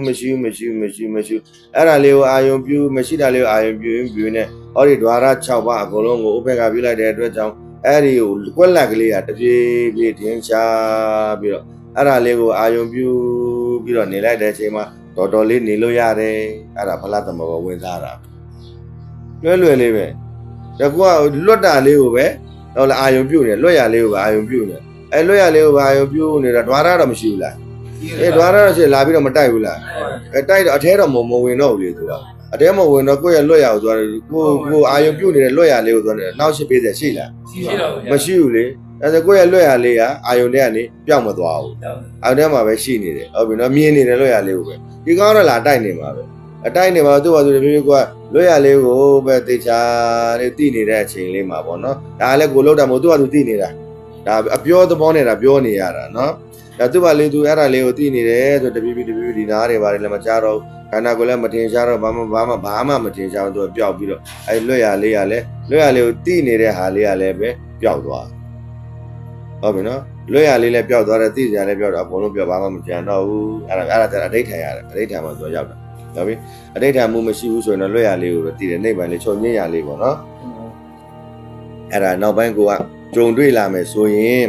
ဟုတ်လားကိုနားလေသဘောပေါက်ထားမယ်ဆိုရင်စေမပြေဘူးလားကြည့်ပါရဲ့ဗျာတော့ကြနေဦးစင်းလို့ပြက်ကုန်မှာမဟုတ်နားမလဲသဘောမပေါက်ဘူးဆိုရင်ဒါဆိုရင်ဉာဏ်အတိနဲ့ဉာဏ်နာနဲ့နှလုံးသွင်းမှုဟုတ်လားအဲ့၃ခုမရှိဘူးလားဉာဏ်ကသိတယ်လို့ကိုမလုပ်ဘူးလားဒါဆိုရင်ဉာဏ်နာဆိုတာဘာကိုခေါ်တယ်လဲဆိုရင်ဟောဒီနားမှာပဲဖြတ်တာဘယ်မှာဖြတ်တာတော့နားပါပဲဟောနားမှာပဲဉာဏ်လေးနဲ့ဖြတ်မဖြတ်ဘူးလားပြတဲ့ဒါဆိုရင်အဲ့ဒီအချိန်မှာနှလုံးသွင်းမာမှုဆိုတာပေါ်လာပါဦးမလားဘာပြောလို့လဲဆိုနှလုံးထိကိုမရောက်တော့နှလုံးထိမရောက်မှာတော့သူကနှလုံးသွင်းမှန်ကန်မှုဆိုတာမရှိဘူးလားဒါဆိုရင်ဉာဏ်အတိနဲ့ဉာဏ်နာရှိဖို့မလိုဘူးလားအေးဉာဏ်အတိနဲ့ဉာဏ်နာဆိုတာကိလေသာဒီတဲ့အမဟုတ်ကိလေသာဒီရောဘာကိလေသာဒီအရှိတရားလည်းမဟုတ်ပါဘူးအဖြစ်တရားလည်းမဟုတ်ပါဘူးဟုတ်ပြီနော်ဒါဆိုရင်တစ်စက်တက်မလာဘူးလားအရင်တော့အရှိတရားမဟုတ်ဘူးအဖြစ်တရားအခုအဖြစ်တရားလည်းမဟုတ်တော့ဟုတ်ပြီနော်ကိလေသာရှိကိုမရှိတော့ အဲ့တော့ကိလေသာရှိကိုမရှိတော့ဘူးဆိုတော့ဉာဏ်အတိလေးမပါဘူးလား ပါပါတယ် အဲ့ဒီဉာဏ်အတိလေးနဲ့အာယုန်နဲ့ဓဝါရတွေတိုက်ပြီးတော့ချင်းချင်းပြတ်သွားပါတယ်ဆိုတာမသိဘူးလား ဒီပါဗျာ အေးအာယုန်နဲ့ဓဝါရချင်းချင်းတိုက်ပြီးတော့ချင်းချင်းပြတ်သွားတယ်ဒီအာယုန်မှာလည်းပဲကိလေသာမရှိဘူးဟောဒီဖတ်တမှာလည်းကိလေသာမရှိဘူးဟောဒီစိတ်ကလေးကလည်းသူ့နေရာနဲ့သူလွတ်ပြီးတော့နေနေတဲ့ဉာဏ်ကလေးကပဲသူ့ကိုအတိလေးနဲ့ဟုတ်လားပထမတော့သတိထားပေးနေတယ်ပေါ့သတိထားပေးတဲ့အချိန်ဖြစ်တယ်တော့ဒါဖြစ်ပြီးတော့ပြတ်တဲ့သဘောလားဆိုရင် तू တိသွားပြီဆိုရင်အဲ့ဒီဟာကို तू ကသတိမထားတော့ဥပေက္ခပြုလိုက်တော့ဟုတ်ပြီနော်ကြိုက်တဲ့လောက်လာတိုက်အတွင်းထဲကိုမရောက်တော့ဘူးဆိုတော့ तू တိပြီဆိုရင်သတိထားကြလိုသေးလားမလိုတော့ဘူးအဲ့ဒါကိုဉာဏ်အတိလို့ခေါ်တယ်ဉာဏ်ကတိမသွားဘူးလား ဒီပါပါ အေးဉာဏ်ကတိသွားတယ်ဟောဒီနားမှာပဲပြက်မသွားဘူးလား ဒီပါပါ အဲ့ဒါဆိုရင်ဉာဏ်နားပြက်မသွားဘူးလား ဒီပါပါ ဟုတ်ပြီဉာဏ်ကလည်းတိသွားပြီနားမှာပဲလဲဉာဏ်ကဖြတ်တတ်သွားပြီဆိုရင်အဲ့ဒီပုဂ္ဂိုလ်ဟာနှလုံးသွင်းမှုမှန်ကန်မသွားဘူးလားအေးနှလုံးသွင်းမှုမှသူ့ထဲမှာနှလုံးသွင်းကိုမလာတော့ ကဲကဲမလို့ ဘူးအပြောအနေနဲ့ပြောရတာပေါ့လေနော်အပြောအနေနဲ့မပြောရဘူးလား ပြောရ တကယ်လို့နှလုံးသွင်းလိုက်မယ်ဆိုရင်လည်းပဲသူကမှန်ကန်တဲ့နှလုံးသွင်းမှုဖြစ်မှာမဟုတ်လားအေးအဲ့ဒါမျိုးပေါ့သူ့ရဲ့နှလုံးထဲမှာသွင်းမသွင်းဘူးဆိုရင်တော့ဟုတ်လားသူ့ဟာနဲ့သူပြည်တန်ရှင်းပြီးတော့နေတယ်တကယ်လို့နှလုံးထဲမှာသွင်းပြီးတော့စဉ်းစားစရာပေါ်လာတယ်ဆိုရင်လည်းပဲမှန်ကန်တဲ့နှလုံးသွင်းမှုဆိုတာမဖြစ်ဘူးလား ပါ ဒါဆိုရင်ဘာဖြစ်လို့လဲအတိဘာလဲအတိမှာဉာဏ်ဝင်သွားလို့နားမှာပဲဉာဏ်နဲ့ဖြတ်နိုင်သွားလို့ဟုတ်ပြီနော်ဒါဆိုသူ့ရဲ့နှလုံးသွင်းမှုဟာအမြဲတမ်းမှန်ကန်မနေဘူးလားအမြဲတမ်းမှန်ကန်နေတယ်တဲ့အဲ့ဒီမှာနှလုံးထဲကိုရောက်တောင်မရောက်ဘူးဒီ द्वार တွေဟုတ်လား द्वार မှာတိုက်တဲ့အာယုန်နဲ့ရောက်ကိုမရောက်တဲ့အတွက်ကြောင့်တဲ့နှလုံးသွင်းစရာရောလိုသေးသလား လို့တော့ပါဗျာ မလိုတော့ဘူးတကယ်လို့အရေးအကြောင်းတစ်ခုပေါ်လာလို့တွေးစရာလေးဖြစ်လာပြီဆိုရင်နှလုံးမသွင်းရဘူးလား သိရပါတယ်ဗျာ အေးသူများပြောတဲ့အတန်ကိုတင်ညာကဖမ်းပြီးတော့အတဲထဲမှာမနတိကာရဆိုတဲ့ကောင်ကိုမကိုရဘူးလား သိရပါတယ် ပို့ပေးပြီးတော့အဲ့မှာအကြောင်းနဲ့အကျိုးနဲ့ဟုတ်လားသူ့ကိုဆင်ခြင်ပြီးတော့ပြန်ပြီးတော့အပြေမထုတ်ရဘူးလား သိရပါတယ် အေးအဲ့ဒါနှလုံးသွင်းမှန်ကန်သွားပြီယောနီတော့မနတိကာရဖြစ်မသွားဘူးလား သိပါပါ အေးနှလုံးသွင်းရမယ်ဆိုရင်လည်းမှန်ကန်တဲ့ပုံကိုဖြစ်သွားပြီတဲ့ဒါဆိုရင်ဉာဏ်ကအလုံးမလုံးဘူးလား အဲ့ဒါလို့ဉာဏ်ကအလုံးလုံးပါလားဆိုတဲ့လေ့လာသုံးသပ်မှုတွေဖြစ်ရမယ်အဲ့ဒါဝိပဿနာလို့ခေါ်တယ်ဘာလို့တာတော့ဝိပဿနာဆိုတာစင်ကျင်တာသုံးသပ်တာအာထုတ်တာအဲ့ဒီနည်းနဲ့သွားမယ်ဆိုအစင်မပြေဘူးလား သိပါတယ်ဗျာ အစင်ပြေတယ်နားလေရဲ့လားဒီကိနားလေတယ်နော်ကဲဟုတ်ပြီမြတ်စွာဘုရားကပြောတယ်ငါသည်အားလဲမထုတ်ရက်တတ်၍လဲမနေဆိုပြီးတော့မပြောဘူးလားဟုတ်တယ်ပြောတယ်မြတ်စွာဘုရားကငါသည်တဲ့အားလဲမထုတ်ရက်တတ်၍လဲမနေဟုတ်လားဗါတဲ့ဘာဩဃလေးပြာတန္တရာမှလွတ်မြောက်ခဲ့တယ်ဆိုပြီးတော့မပြောဘူးလား ဟုတ်ပါတယ် ပြောတယ်အဲ့ဒီဥစ္စာကိုကြတော့မနေ့ပြန်ကြရင်ပြန်ပြီးတော့အကျယ်ချဲပြီးတော့ပြောပြမယ်ဟောပြမယ်ပေါ့နော်ဒီကနေ့တော့နည်းနည်းလေးပြောမယ်ငါဒီအားလဲမထုတ်ရက်တန့်၍လဲမနေတဲ့အာယုဟနံဒုက္ခံတိအဘိညေယအနာယုဟနံနိဗ္ဗာနံတိအဘိညေယတဲ့မြတ်စွာဘုရားအဲ့လိုပြောထားတယ်အာယုဟနံတဲ့အာထုတ်တဲ့ဆိုတာကိလေသာနဲ့ကာမဝိတေကာမဆိုတာငါးပြာအောင်ကာမဂုဏ်ဝိတေဆိုတာကြံစီတာဟုတ်ပြီနော်ကိလေသာဆိုတာငါးပြာကာမဝိတေတဲ့အဲ့ဒါကာမဝိတေဆိုတာငါးပြာအောင်ကာမဂုဏ်ဘယ်ဥစ္စာတော့ငါးပြာအောင်ကာမဂုဏ်ကအေးအာယုံငါးပါအဝိတေဆိုတာကအမျိုးမျိုးသောလိုချင်တဲ့ဘက်ကနေထဲ့ပြီးတော့တွေးတာကဝိတေဟုတ်ပြီနော်အဲ့ဒါဝိတေလို့ခေါ်တယ်အဲ့ဒီဥစ္စာကိုဒီမြတ်စွာဘုရားတို့စကားနဲ့ပြောမယ်ဆိုရင်ဝိတက်ကိုဝိတ္တကောလို့ခေါ်တယ်ဝိတ္တကောဆိုတာဝိတက်ဆိုတာလိုချင်တဲ့ဘက်ကနေထဲ့တွေးတာကိုဝိတက်လို့ခေါ်တယ်နော်ဝိစာရဆိုတာကကြတော့သုံးတတ်တာဝိတက်ဝိစာရပီတိဟုတ်လားဒုက္ခဧကဂတာဆိုတာဘာလဲတမထလိုင်းမှာမပါဘူးလား ပါပါတယ် အေးအဲ့ဒီဝိတက်ဆိုတာလိုချင်တဲ့ဘက်ကနေတွေးတာကိုဝိတက်ဝိစာရဆိုတာစင်ချင်တာတန်သုံးတတ်တာမတူးနော်ဝိတ္တကောဝိချာအေးအဲ့ဒါဝိစာရလို့ခေါ်တယ်ကြားဆိုဟုတ်ပြီလားအတွင်းထဲကပြောတာအတွင်းထဲဝိတက်ပဲအေးလေမဟုတ်ဝိစာရဆိုတာသုံးတတ်တာသူကကြတော့အဲ့မှာကျတော့သုံးတတ်တယ်ဆိုရင်သူကနည်းနည်းပညာပါလာတယ်ဟုတ်ပြီနော်ပညာပါလာဝိတက်မှာကျတော့လိုချင်တဲ့ဘက်ကနေအဲ့ဒါတွေးတယ်အဲ့ဒါကျတော့သူ့မှာပညာနည်းနည်းလေးမှမပါဘူးဝိတက်ကကြတော့နော်အာယုံတစ်ခုကိုယူလိုက်တာအာယုံတစ်ခုကသူကပုံဖော်လိုက်တာပေါ့လိုချင်တဲ့အာယုံပုံဖော်လိုက်တာပေါ့ဟုတ်ပြီနော် အဲ့ဒါဆိုအာယုန်နဲ့အာထုတ်တယ်ဆိုတာတဲ့ကိလေသာနဲ့ကာမဝိတ္တေတဲ့ကိလေသာကိုတဲ့ပယ်အောင်လုပ်တယ်ပြီးတော့ဟောဒီငါးပြာယုံကာမဂုဏ်မှာကိလေသာတွေရှိတယ်ဆိုပြီးတော့ပယ်အောင်လုပ်တယ်ဆိုပြီးတော့နားမလည်ဘူးလားအေးနားလည်တယ်တဲ့ဗျာပါဒဝိတ္တဝိဟိန္ဒဝိတ္တတနာတွေးစိုးရိမ်တဲ့အတွေ့ကြောင်းကြတဲ့အတွေ့တွေနဲ့စိတ်ထဲမှာထဲပြီးတော့အာထုတ်လိုက်တဲ့အခါမှာဥပါဒါနဲ့ခန္ဓာဒုက္ခကိုဖြစ်ပေါ်စေတယ်တဲ့နော်ဟုတ်ပြီဦးဇင်းတို့တရားမထုတ်ဘူးလားတရားထုတ်တဲ့အချိန်မှာတဲ့ဦးဇင်းတို့ကလောဘမောဟဒေါသကုံအောင်ဆိုပြီးတော့ကုံတဲ့နေရာမှာလောဘမောဟကုံအောင်ဆိုပြီးတော့သွားထုတ်နေတယ်လောဘမောဟဒေါသဒီမရှိပါဘူးဆိုရင်မှသူကမရှိတာကိုသွားပြီးတော့ကုံအောင်အားထုတ်နေတာသဘောပေါက်ပြီလားအေးကိလေသာကိုပါအောင်လုပ်မယ်နဲ့ဒီတရားစကားဝင်လိုက်ရင်နည်းနည်းလေးပါမယ်နောက်ထပ်တရားစကားဝင်နည်းနည်းလေးပါမယ်နောက်ထပ်စကားဝင်နည်းနည်းလေးပါမယ်ဆိုပြီးတော့ပါအောင်လုပ်နေတာခောက်တရားရှိပြီတရားစကားဝင်တာတရားကျော်သွားပြီဟုတ်လားကိလေသာပါမပါတော့မသိဘူးအသက်ကတော့ပါပြီးတော့သင်္ချင်ကုန်ရောက်လိမ့်မယ်နီးလာပြီနော်နီးလာပြီကံကောင်းလို့အခုနော်ကံကောင်းလို့မတွေ့ဘူးလားအေးမရှိတဲ့ကိလေသာကိုပါအောင်လုပ်နေမှာတော့ဘယ်လိုလုပ်ရမှာတော့ကိလေသာကိုထဲရတော့မှာကိလေသာထဲပြီးတော့အဲ့ဒီမှာထဲလိုက်တတ်လိုက်ထဲလိုက်တတ်လိုက်ထဲလိုက်တတ်လိုက်နဲ့ဘယ်တော့ပြီးတော့မှလဲအေးဥမာသမုဒ္ဒရာထဲမှာသွားပြီးတော့ပင်လယ်သမုဒ္ဒရာမှာသွားပြီးတော့တဲ့ဟုတ်လားကန်းဆက်ကလေးမှာထိုင်ပြီးတော့ဒီဘက်မှာတဲလေးကိုဟုတ်လားကန်းဆက်ဘေးလေးမှာတဲအကျွန်းလေးတူးပြီးတော့သမုဒ္ဒရာထဲကရေကိုတစ်ခွဲတူးလိုက်အဲ့ဘေးမှာကျွန်းတူးရလေတဲကျွန်းလေးပေါ့အဲ့ဒီကျွန်းတူးကျွန်းလေးကိုထဲလိုက်ပြန်ခတ်လိုက်ပြန်ထဲလိုက်သူကတော့သမုဒ္ဒရာထဲကရေကိုဟုတ်လားဟောဒီကဘာမြေကြီးထဲမှာလောင်းထဲနေတာသူ့အထင်ကတော့ကုံအောင်လုပ်နေတာမဟုတ်လားအေးသမုဒ္ဒရာထဲကနေဟောဒီမှာတဲကျွန်းလေးကိုလောင်းမထဲဘူးလားအေးတဲကျွန်းလေးကိုလောင်းထဲလိုက်တော့အဲတဲကျွန်းထဲကရေဟာလည်းပဲအောက်ကိုပြန်ဝင်မသွားဘူးလားအေးသူထင်နေတာဒီသမုဒ္ဒရာထဲကရေဒီဟောဒီကျွန်းထဲကိုထည့်ရင်ကုန်မယ်တစ်ခွက်ပြီးတစ်ခွက်တရိပ်သားပြီးတရိပ်သားတနာရီပြီးတနာရီထဲမနေဘူးလားအေးအဲ့ဒီမှာထဲဘယ်တော့ကုန်မှလဲထဲလေသွားထဲလေအခုသွားထဲပါရပါတယ်နော်အဲ့ဒီပုံစံဖြစ်မနေဘူးလားအေးပေါ့မရှိပါဘူးဆိုနေတဲ့ဟာကြီးကိုဦးဇင်းတို့တွေရှိအောင်လုပ်ပြီးတော့အာမထုတ်ရဘူးလားအေးအဲ့ဒါလို့မရှိတဲ့ဟာကိုမရှိတဲ့အတိုင်းမသိတာဒီတဲ့ကိုဒီဆရာကောင်းကိုမမီခဲ့လို့ပါတဲ့တကယ်လို့ဆရာသမားကောင်းကောင်းမြတ်စွာဘုရားတော့မတွေ့ဘူးထားပါတော့နော်မြတ်စွာဘုရားတော့မရှိတော့ဘူးဒါပေမဲ့ဉာဏ်အားကောင်းတယ်ဟောဒီတရားတွေကိုဟုတ်တိုင်းမှန်စွာကိုယ်ကိုယ်တိုင်အားထုတ်ပြီးတော့ကိုယ်ကိုယ်တိုင်တေးသေးချာချာဆင်ခြင်ပြီးတော့ဟုတ်လားအတိတရားအမြင်တရားဉာဏ်တရားတွေရထားတဲ့ပုဂ္ဂိုလ်နဲ့တွေ့ပြီးတော့သူဟာဂဂနာနာတိတိကျကျနားလေသဘောပေါက်နိုင်လောက်အောင်ရှင်းပြပေးမယ်ဆိုရင်ဟောဒီတထိုင်ထဲမှာလဲနားမလည်နိုင်ဘူးလားနားလည်နိုင်ပါဘူးနားလည်နိုင်တယ်ဒါပေမဲ့ဦးဇင်းတို့ကဆရာမတွေ့ခဲ့ဘူးပြောတာပဲဒီတရားဟောနေတဲ့ဘုန်းကြီးကလည်းပြောနေတာပဲဦးဇင်းကလည်းပြောနေတဲ့ဆရာကောင်းကိုရှာပါဟုတ်ပြီနော်ဒါဆိုရင်ဆရာကောင်းကိုရှာတဲ့နေရာမှာအာမနာရဘူးဟုတ်ပြီနော်ကိုယ်တန်တရာကိုပဲခံရမှာဒီဆရာကိုအာနာပြီးတော့ဟုတ်လားတချို့တွေကလည်းရိတ်တာကိုအာနာတယ်တချို့ကလည်းဆရာသမားကိုအာနာတယ်တချို့ကလည်းတငယ်ချင်းကိုအာနာတယ်အာမနာဘူးလားနာပါတယ်အေးအာနာတော့ဘယ်ဆိုင်မှာလဲအပယ်ဆိုင်လိမ့်မယ်ဒီနေရာမှာအာနာကြလို့လားမလို့လေကိုဘိုက်စားတဲ့ဟာကိုယ်တိုင်စားရမှာငါကွာတငယ်ချင်းကိုအာနာလို့ထမင်းမစားပဲနေမလားမနေရနေမလဲ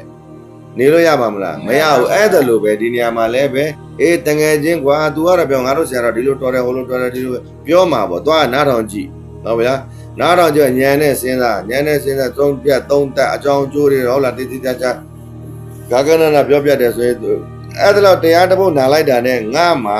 ဟုတ်လားမနေ့ပြန်ကြရင်တရားနာဖို့ရအတွက်အခွင့်အရေးရှိတယ်မရှိဘူးဆိုတော့ကိုယ်ကိုယ်တိုင်တရားတစ်ပုဒ်နာလိုက်တာနဲ့သိတယ်ဝင်ငါမှာမနေ့ပြန်ညံဖြစ်နိုင်သေးတာမဖြစ်နိုင်ဘူးလားဆိုတရားတစ်ပုဒ်ကိုနာလိုက်ရင်သိခွင့်မရဘူးလားရတယ်အဲ့ဒါလို့စင်ကြင်ရမယ်သုံးသပ်ရမယ်အဲ့ဒါလို့မှမဟုတ်ဘူးဘာမှလည်းမထူးနည်းနည်းလေးမှမပေါ့ဘူးဆိုရင်တော့နောက်တစ်ပါးကိုရှာနောက်တစ်ယောက်ကိုရှာမတွေ့မချင်းရှာမှာဘုဒ္ဓတော်ဝင်လို့ကိုယ်တော်ဝင်မြတ်စွာဘုရားကဟုတ်လားဆရာကောင်းတွေကတပည့်တွေကိုလိုက်ရှာလို့ပြောတာလားတပည့်တွေကဆရာကောင်းကိုလိုက်ရှာလို့ပြောတာလားတပည့်ကဆရာကောင်းကိုလိုက်ရှာဆရာကောင်းကိုလိုက်ရှာဒီနေရာမှာအာနာစရာလည်းမလိုဘူးငယ်ငယ်လေးပါဆိုပြီးတော့ဟုတ်လားအထင်သေးစရာလည်းမလိုဘူး အကြီးကြီးပါဆိုပြီးတော့လည်းအထင်ကြီးစရာလည်းမလိုပညာတတ်ပါဆိုပြီးတော့အထင်သေးစရာလည်းမလိုအထင်ကြီးစရာလည်းမလိုမြင်တာလေးပဲရှိတယ်သူပညာနဲ့သူပဲကိုနဲ့ဆိုင်သလားအေးအထင်ကြီးစရာလိုလားမလိုဘူးလေအဲ့တော့ဒီဘုန်းကြီးကကလားဘုန်းကြီးပါဆိုပြီးတော့အထင်ကြီးစရာရောလိုသေးလားအထင်သေးစရာရောရှိသလားမရှိဘူးဟုတ်ပြီလားသူ့မှာလည်းသူ့အသိဉာဏ်နဲ့သူရှိတယ်နားထောင်ကြည့်ပေါ့ဟုတ်လားကိုယ့်အတွက်အစဉ်ပြေတယ်ဆိုရင်လည်းပြေတယ်ပေါ့မပြေဘူးဆိုရင်လည်းနောက်ထပ်တစ်ပါးမပြောင်းရဘူးလားပြောင်းရမှာပဲအဲ့ဒါလိုပဲဦးဇင်းတို့ကလည်းအဲ့ဒါလိုပဲကိုယ့်ရဲ့ဥပ္ပဇ္ဇဆရာတော်စီမှာနေခဲ့တယ်အဲ့တော့နေခဲ့တော့ဟုတ်လားမြတ်ဒီနေရာမှာမပြောတော့ဘူးကွယ်ဟုတ်ပြီနော်ဒါဆိုရင်အာယုဟနာတဲ့အာထုတ်တယ်ဆိုတာ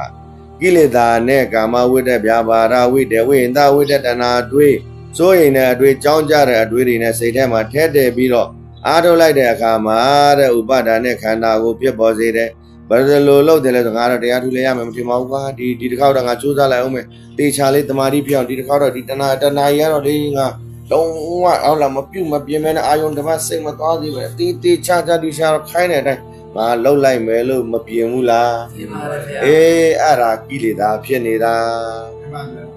လှုပ်ယူနေတာလေမရှိတဲ့ဟာကြီးကိုငါလှုပ်မယ်ငါရအောင်လှုပ်မယ်ဒီတစ်ခေါက်တော့ငါဒီတဏှာကြီးလုံးဝတဏှာကြီးငါမပြုတ်မပြင်းပဲနဲ့ဟုတ်လားလှုပ်မယ်ငါဒီနာတဏှာရဲ့အတွက်မှာရအောင်လှုပ်မယ်ဆိုပြီးတော့အဋိဋ္ဌံတင်လာတာဒီတဏှာရဲ့အတွက်ရဖို့မရအေးနော်ဒီတဏှာရဲ့အတွင်းမှာငါရအောင်လုပ်မယ်ဆိုတော့အဋိဋ္ဌံမလုပ်လိုက်ဘူးလားလုပ်လိုက်ပါအေးသူစိတ်နဲ့သူဒီတဏှာရဲ့အတွက်ငါရအောင်လုပ်မယ်ဆိုတော့ငါနဲ့ဝင်ပါတော့ဒီတဏှာရဲ့အတွက်မှာရမယ်ကန်ရှိတာတော့ငါပါလို့မရတော့ဟုတ်ပြီလားအဲ့တော့တရားထိုင်တဲ့အချိန်မှာထိုင်ခဲ့သည်ရှိတော့ဘယ်လိုလုပ်ရတယ်ဥစဉ်ထိုင်ပုံတိုင်းဒီက9နိုင်ထိုင်ဘာအဲ့စဉ်းစားမလို့ထိုင်ခိုင်းဆိုတော့ထိုင်ဆိုလည်းထိုင်ခိုင်းတော့လည်းထိုင်လိုက်တာပေါ့ထိုင်လိုက်တော့ဟုတ်ပြီနာမည်ကျင်းနဲ့ထုံနဲ့ကြိုက်တယ်ဆိုတာသိပါပဲအဲ့တော့အဲ့ဒီဟာကြီးကိုအခုကတည်းကတွေးမနေဘူးလာမမလာသေးတာကိုဘာလို့တွေးနေမှာတော့ဦးစင်ကမဟုတ်လားနာမလာတဲ့တွေးအဲ့နားတဲ့အချိန်မှာလည်းရတယ်နည်းနဲ့ကြော်ဖြတ်သွားမယ်ပေါ့အဲ့နာမနာသေးတဲ့ဟာကြီးကိုဘာဖြစ်လို့တွေးနေမှာလဲအဲ့ဒီဟာဦးစင်ညံမှာလေပေါ်ခဲ့တယ်အဲ့ဒါကောင်းသောစင်ကျင်နည်းပဲဟုတ်ပြီလားပြစ္ဆုတ်ပါမှာဖြစ်တဲ့တိုင်းကြော်ဖြတ်သွားမယ်ပေါ့အခုကတည်းကဘာလို့တွေးမှာတော့အခုကတော့ငေါ့တုတ်ထိုင်မယ်ပေါ့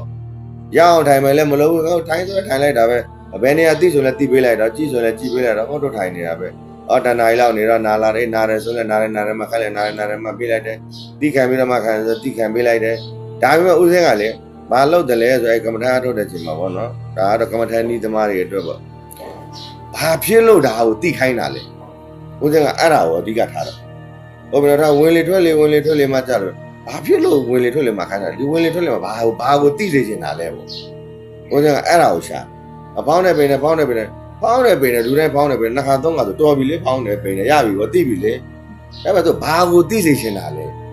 ဘာကိုမြင်စေချင်တာလဲဒီမှာတခုခုတော့ရှိတယ်ငါ့ကိုတခုသိခိုင်းနေတာအဲ့ဒီစိတ်တော့ရှိတယ်အဲ့သုံးတတ်တဲ့စိတ်မဟုတ်လားအေးသုံးတတ်တဲ့စိတ်စင်ကျင်တဲ့စိတ်မို့လို့တရားစခန်းထိုင်တော့ကပထမနိုင်ဝက်မှာပေါင်းတယ်ပိန်တယ်ချုပ်ခဲ့တယ်ပါပထမဆုံးအချိန်မှာနိုင်ဝက်ပဲထိုင်တာမဟုတ်လား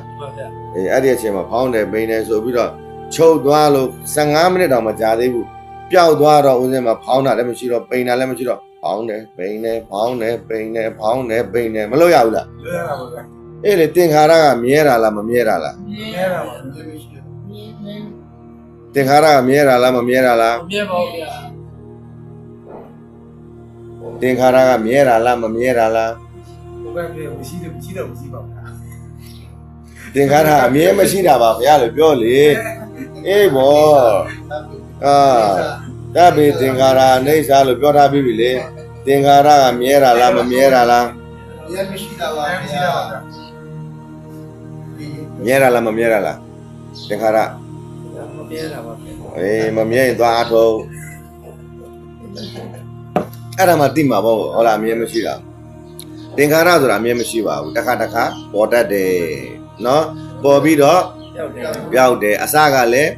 မရှိဘူးတခါအာယုန်နဲ့ဓာရနဲ့တိုက်တဲ့ချိန်မှာပေါ်တတ်တယ်ဟုတ်ပြီအဲ့ဒီပေါ်တတ်တယ်ဟာမြဲတာလားမြဲပါမရှိတာမရှိပါမမြဲဘူးလေမြဲတာလားလို့ပြောလိုက်တော့ချစ်ချင်းမမြဲဘူးလို့ပြောလိုက်တာချစ်ချင်းပြောက်တယ်လို့ပြောရမှာနော်မမြဲဘူးဆိုတာကရှိတော့ရှိသေးတယ်ပြောချင်တာအေးအဲ့ဒီမှာအကျင့်ပါခဲ့တဲ့ဟာကြီးကအဲ့ဒီအကျင့်ဆွဲခဲ့တဲ့ဟာကြီးကနော် တခါပေါ်တတ်တယ်နော်ပေါ်တတ်တဲ့ဟာတွေကချစ်ချင်းပျောက်သွားတယ်အဲ့လိုဖြစ်ရမှာဦးဇင်းကမြဲတာလားမမြဲတာလို့ပြောလိုက်တော့မမြဲတာပါဖေဒီဟာကြီးအဲ့အစွဲကြီးအဲ့အစွဲကိုပြောမှာဦးဇင်းကိုယ်တိုင်ကမှဟိုတလောလေးကမှသင်္ခါရတွေကမြဲတာလားမမြဲတာလားဦးဇင်းကိုယ်တိုင်မေးတာတကယ်တော့နောက်ပိုင်းတော့သင်္ခါရသည်မြဲတာလားအမြဲမရှိတာလားလို့မေးရမှာဥစဉ်မေးတဲ့နေရာမှာအစွဲမကြံခဲ့ဘူးလားအဲ့မေးတဲ့အကျင့်ပါတဲ့ဟာလေးပေါ့အဲ့အကျင့်ဆိုတာဆွဲသွားတာပဲလေနော်ဒါပေမဲ့သူ့ကိုညံကတော့တည်တယ်စိတ်ကတော့ပြောတော့မပြောဘူးလားသူအကျင့်ပါတာဟုတ်နော်ယဟန္တာတော်မှဒီအကျင့်တွေကိုမပယ်နိုင်ဘူးလို့မပြောဘူးလားပြောတယ်ဒါပေမဲ့ညံအားကောင်းပြီးတော့အမတမ်းမှညံဆူးချတဲ့ပုံကိုဆိုရင်တပြေးပြေးအဲ့အကျင့်တွေပယ်မသွားဘူးလားပယ်သွားတယ်မဟုတ်ဘူးဒီတိုင်းလေးပဲရပြီဒီပုံမှန်တိုင်းလေးသွားမယ်ဆိုရင်တော့မပယ်တော့ဘူးပေါ့အဲ့တိုင်းလေးပဲသွားကြတော့မှာနော်ဒါဆိုရင်တဲ့တရားထုတ်တဲ့အချိန်မှာတဲ့တရားကိုဆင်ခြင်တဲ့အချိန်မှာဘယ်ဓွာရကိုပဲဆင်ခြင်ငါသိအောင်လုပ်မယ်ဆိုပြီးတော့ဟုတ်လားစိတ်ကလေးနဲ့ပဲလုပ်နေလို့ရတော့မဖြစ်ဘူးတဲ့ဉာဏ်သုံးမှရမယ်ဟုတ်ပြီနော်အဲ့တော့အစပိုင်းကတော့ဆင်ခြင်မှုမလုပ်ရဘူးလားအာယုံနဲ့ဓွာရနဲ့ပဲတိုက်တဲ့အချိန်မှာကိုယ့်ရဲ့ဉာဏ်ကလေးနဲ့ဟုတ်လားသတိထားပြီးတော့ပညာလေးနဲ့သုံးသပ်ပြီးတော့ဉာဏ်ပြောင်းတော့မလုပ်ရဘူးလားအဲ့ဒီဉာဏ်ကမရှိလို့လုပ်နေရတာလားရှိပြီးသားဉာဏ်လားရှိပြီးသားဉာဏ်ဒါပေမဲ့အဲ့ဒီဉာဏ်ဟာဟုတ်လားမသုံးတတ်သေးတာဦးဇင်းတို့အသုံးမချတတ်တာဟုတ်ပြီနော်ဦးဇင်းတို့မဉဏ်ဆိုတာရှိပြီးသားပဲနော်အဲ့တော့မဉဏ်ရှိပြီးသားမဉဏ်ရှိပြီးသားမဉဏ်ဦးဇင်းတို့မသုံးတတ်တဲ့အတွက်ကြောင့်သုံးတတ်အောင်ပထမလေ့ကျင့်ရတယ်သုံးတတ်သွားလို့အောင်မြင်သွားပြီဆိုရင်အဲ့လေ့ကျင့်မှုကိုဖြုတ်ချပြရတယ်သူ့ဟာသူပြုတ်သွားတာဦးဇင်းတို့ဘာမှလုပ်ချင်မလို့ဘူးနော်ဒါဆိုရင်ငါအားထုတ်မယ်ဆိုပြီးတော့တရားစခန်းဝင်သွားကြတဲ့ကစငါအားထုတ်မယ်ဆိုတဲ့ဟုတ်လားစိတ်ပါလာတဲ့အတွက်ကြောင့်ငါပါတဲ့အတွက်ကြောင့်နဲ့အဲ့ဒီပုဂ္ဂိုလ်ဟာတဲ့ဒီတရားစခန်းမှာငါရအောင်လုပ်မယ်ဆိုမတော့ဘူးလားဒီတရားစခန်းမှာငါရအောင်လုပ်မယ်လို့ပြောလိုက်တော့ဒီတရားစခန်းမှာငါမရှိတဲ့ဟာကြီးကငါရအောင်လုပ်မယ်ဆိုတော့အဋိဌာန်ပြီးတော့သွားတော့ဘယ်လိုလုပ်ရတော့မှလဲဒီတရားစခန်းမှာအတတ်နိုင်ဆုံးစ조사ပြီးတော့ပြစ္ဆုတ်ပန်တဲ့အားထုတ်ခဲ့မယ်ဆိုပြီးတော့သွားမယ်ဆိုရင်အဲ့ဒီပုဂ္ဂိုလ်ကတရားတူရနိုင်တယ်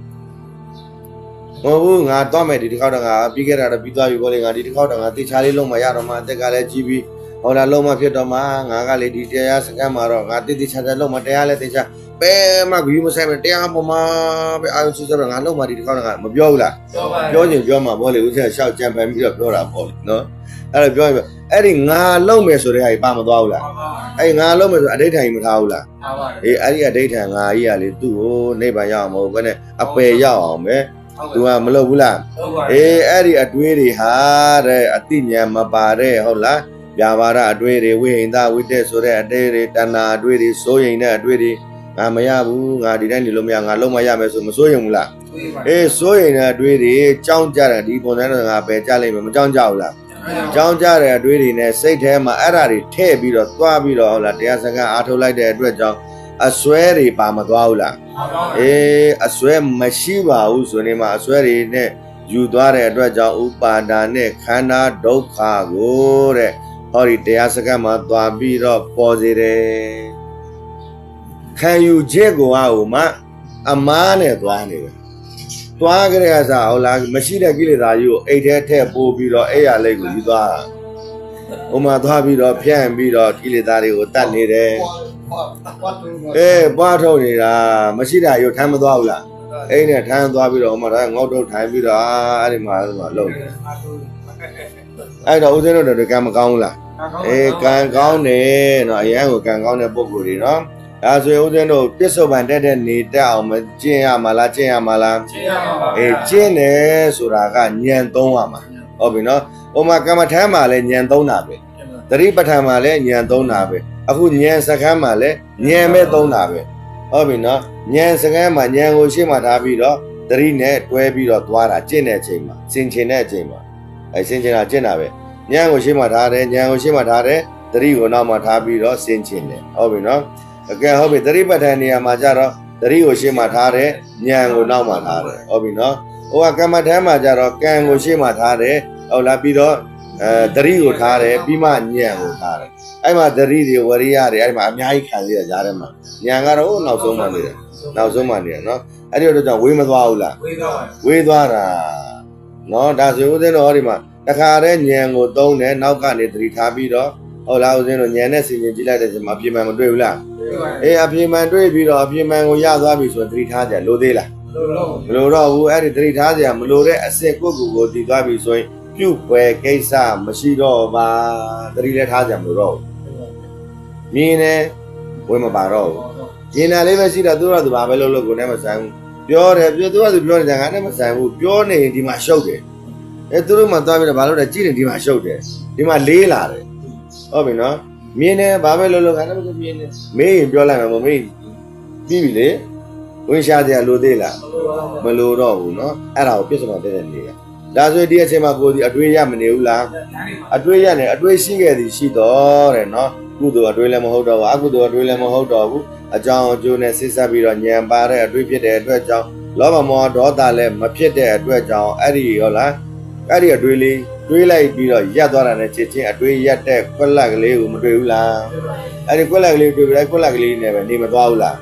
နေသွားတယ်ဒါဆိုရင်နေလောကီမှာနိဗ္ဗာန်ကိုအာယုံပြုပြီးတော့မနေဘူးလားအဲ့ဒါကိုလောကီနိဗ္ဗာန်လို့ခေါ်တယ်ဟုတ်ပြီနော်လောကုတ္တရာနိဗ္ဗာန်ကကြတော့ဟောဒီဓဝရ6ပါးလုံးအကုန်လုံးဟောလားပျောက်သွားမှဖလားသမဘဝင်စားတာကိုလောကုတ္တရာနိဗ္ဗာန်လို့ခေါ်တယ်ဟိုလားအနုပါတိတေတာနိဗ္ဗာန်ဆိုတာကကြတော့ပြန်မလာတော့ဘူးပြိဋိဘံဆံသွားတယ်ဥပါတိတေတာနိဗ္ဗာန်ဆိုတာကြတော့ခဏလေးပါခုနဖလားသမဘလို့ပဲနော်ပြန်လာတာတောက်ပါတိတေတာနိဗ္ဗာန်နဲ့အနုပါတိတေတာနိဗ္ဗာန်ဆိုတာရှိတယ်ပြီးတော့ဖလားသမဘဆိုတဲ့ဟာရှိတယ်လောကီနိဗ္ဗာန်ရှိတယ်လောကုတ္တရာနိဗ္ဗာန်ရှိတယ်ဒါနာမည်တွေဒီနေရာမှာဒါတွေကတစ်ခုနဲ့တစ်ခုတည်းမတူဘူးဒါမှနားမလဲတဲ့အချိန်မှာတော့နိဗ္ဗာန်ကအတူတူပဲတစ်ခုတည်းပြောတယ်မှန်တယ်ချုပ်ချင်းညာတင်းတော့တူတယ်အတူတူပဲဟုတ်ပြီနော်ဒီနေရာမှာမြင့်ညံနဲ့ပွားနေတဲ့အချိန်မှာလည်းပဲချစ်ချင်းပုံညာချစ်ချင်းချုပ်တဲ့ဟာလေးကွက်လက်လေးမြင်ပြီးတော့ချစ်ချင်းလာတာနဲ့အပိပံပြိဋိဘံဆာတော့အတူတူပဲနိဗ္ဗာန်ကဒါမှအရှိအတူပွားသွားတာဟုတ်ပြီနော်သူ့ကိုမြင်နိုင်တဲ့အရှိအတူပွားသွားတယ်လောကကြီးကိုလည်းသိရင်းနဲ့သူ့ကိုမြင်နိုင်တဲ့ဟုတ်လားတခုအရှိအတူအရှိလောကကြီးကိုမမြင်မဲနဲ့ဟုတ်လားနေနိုင်သွားတဲ့အတူအရှိဒါပဲအဲ့ဒါဆိုရင်ပြိဋိဘံဆန်တဲ့ပုဂ္ဂိုလ်တွေကကြတော့တဲ့ဘယ်လိုလုပ်တယ်လဲဆိုရင်အော်ဒီလွတ်ရလေးကိုအာယုံပြုပြီးတော့တဲ့ဒီခန္ဓာကိုယ်ကြီးတော်ပါပြီဒီခန္ဓာကိုယ်ကြီးနဲ့နေရတာပင်မနဲ့ဒီလွတ်ရသိရငြိမ်းရချုပ်ရဖြစ်သွားမယ်ဆိုရင်တော့ဘာမှလည်းမရှိတော့ဘူးအဲ့ဒီအတွက်ကြောင့်ပြိဋိဘံဆန်လိုက်တာပဲအရှင်ပြေပါတယ်ဘောနော်ဘာမှလည်းဆွဲကြလည်းမရှိဘူးအခွင့်အရေးဖြစ်နေပြီလေဒီအခွင့်အရေးကဘာလို့တော့မလဲနေပြီးတော့ဒီအခွင့်အရေးကိုထည့်ပေးနေရတယ်ဥစ္စာပေးနေရတယ်အပြင်လှုပ်ပေးတယ်အလုပ်တွေရောပုံဖြစ်မလာဘူးလားအေးအဲဒီအလုပ်တွေဖြစ်လာပြီအဲ့အလုပ်တွေလည်းစိတ်လည်းမပါတော့ဘူးလုံလည်းမလို့ချင်တော့ဘူးဟုတ်လားစိတ်ပါတာလည်းမဟုတ်စိတ်မပါတာလည်းအလုပ်တစ်ခုပိုနေတယ်လို့မျိုးအခုနသတိတစ်ခုပိုတယ်မဖြစ်လာဘူးလားအေးဒီမှာအလုပ်တစ်ခုပိုနေတယ်လို့ဖြစ်တယ်အဲ့တော့သတိလည်းထားကြမလို့တော့ဘူးအလုပ်လည်းပိုနေကြမလို့တော့ဘာမှမလို့တော့ဘူးဆိုရင်အေးဒါလည်းကဘာမှအနှစ်သာရမရှိတဲ့ခန္ဓာကိုယ်ကြီးဖြစ်မသွားဘူးလားဒီအနှစ်သာရမရှိတဲ့ခန္ဓာကိုယ်ကြီးကိုတည်သွားမှာတော့အနှစ်သာရရှိတဲ့နိဗ္ဗာန်ကိုပြိဆန်သွားတော့မယ်တစ်ပည့်ကူးသွားတာပြိဆိုတာဘုဘက်ကိုရောက်သွားတာဟုတ်ပြီနော်ပါရီလို့ခေါ်တယ်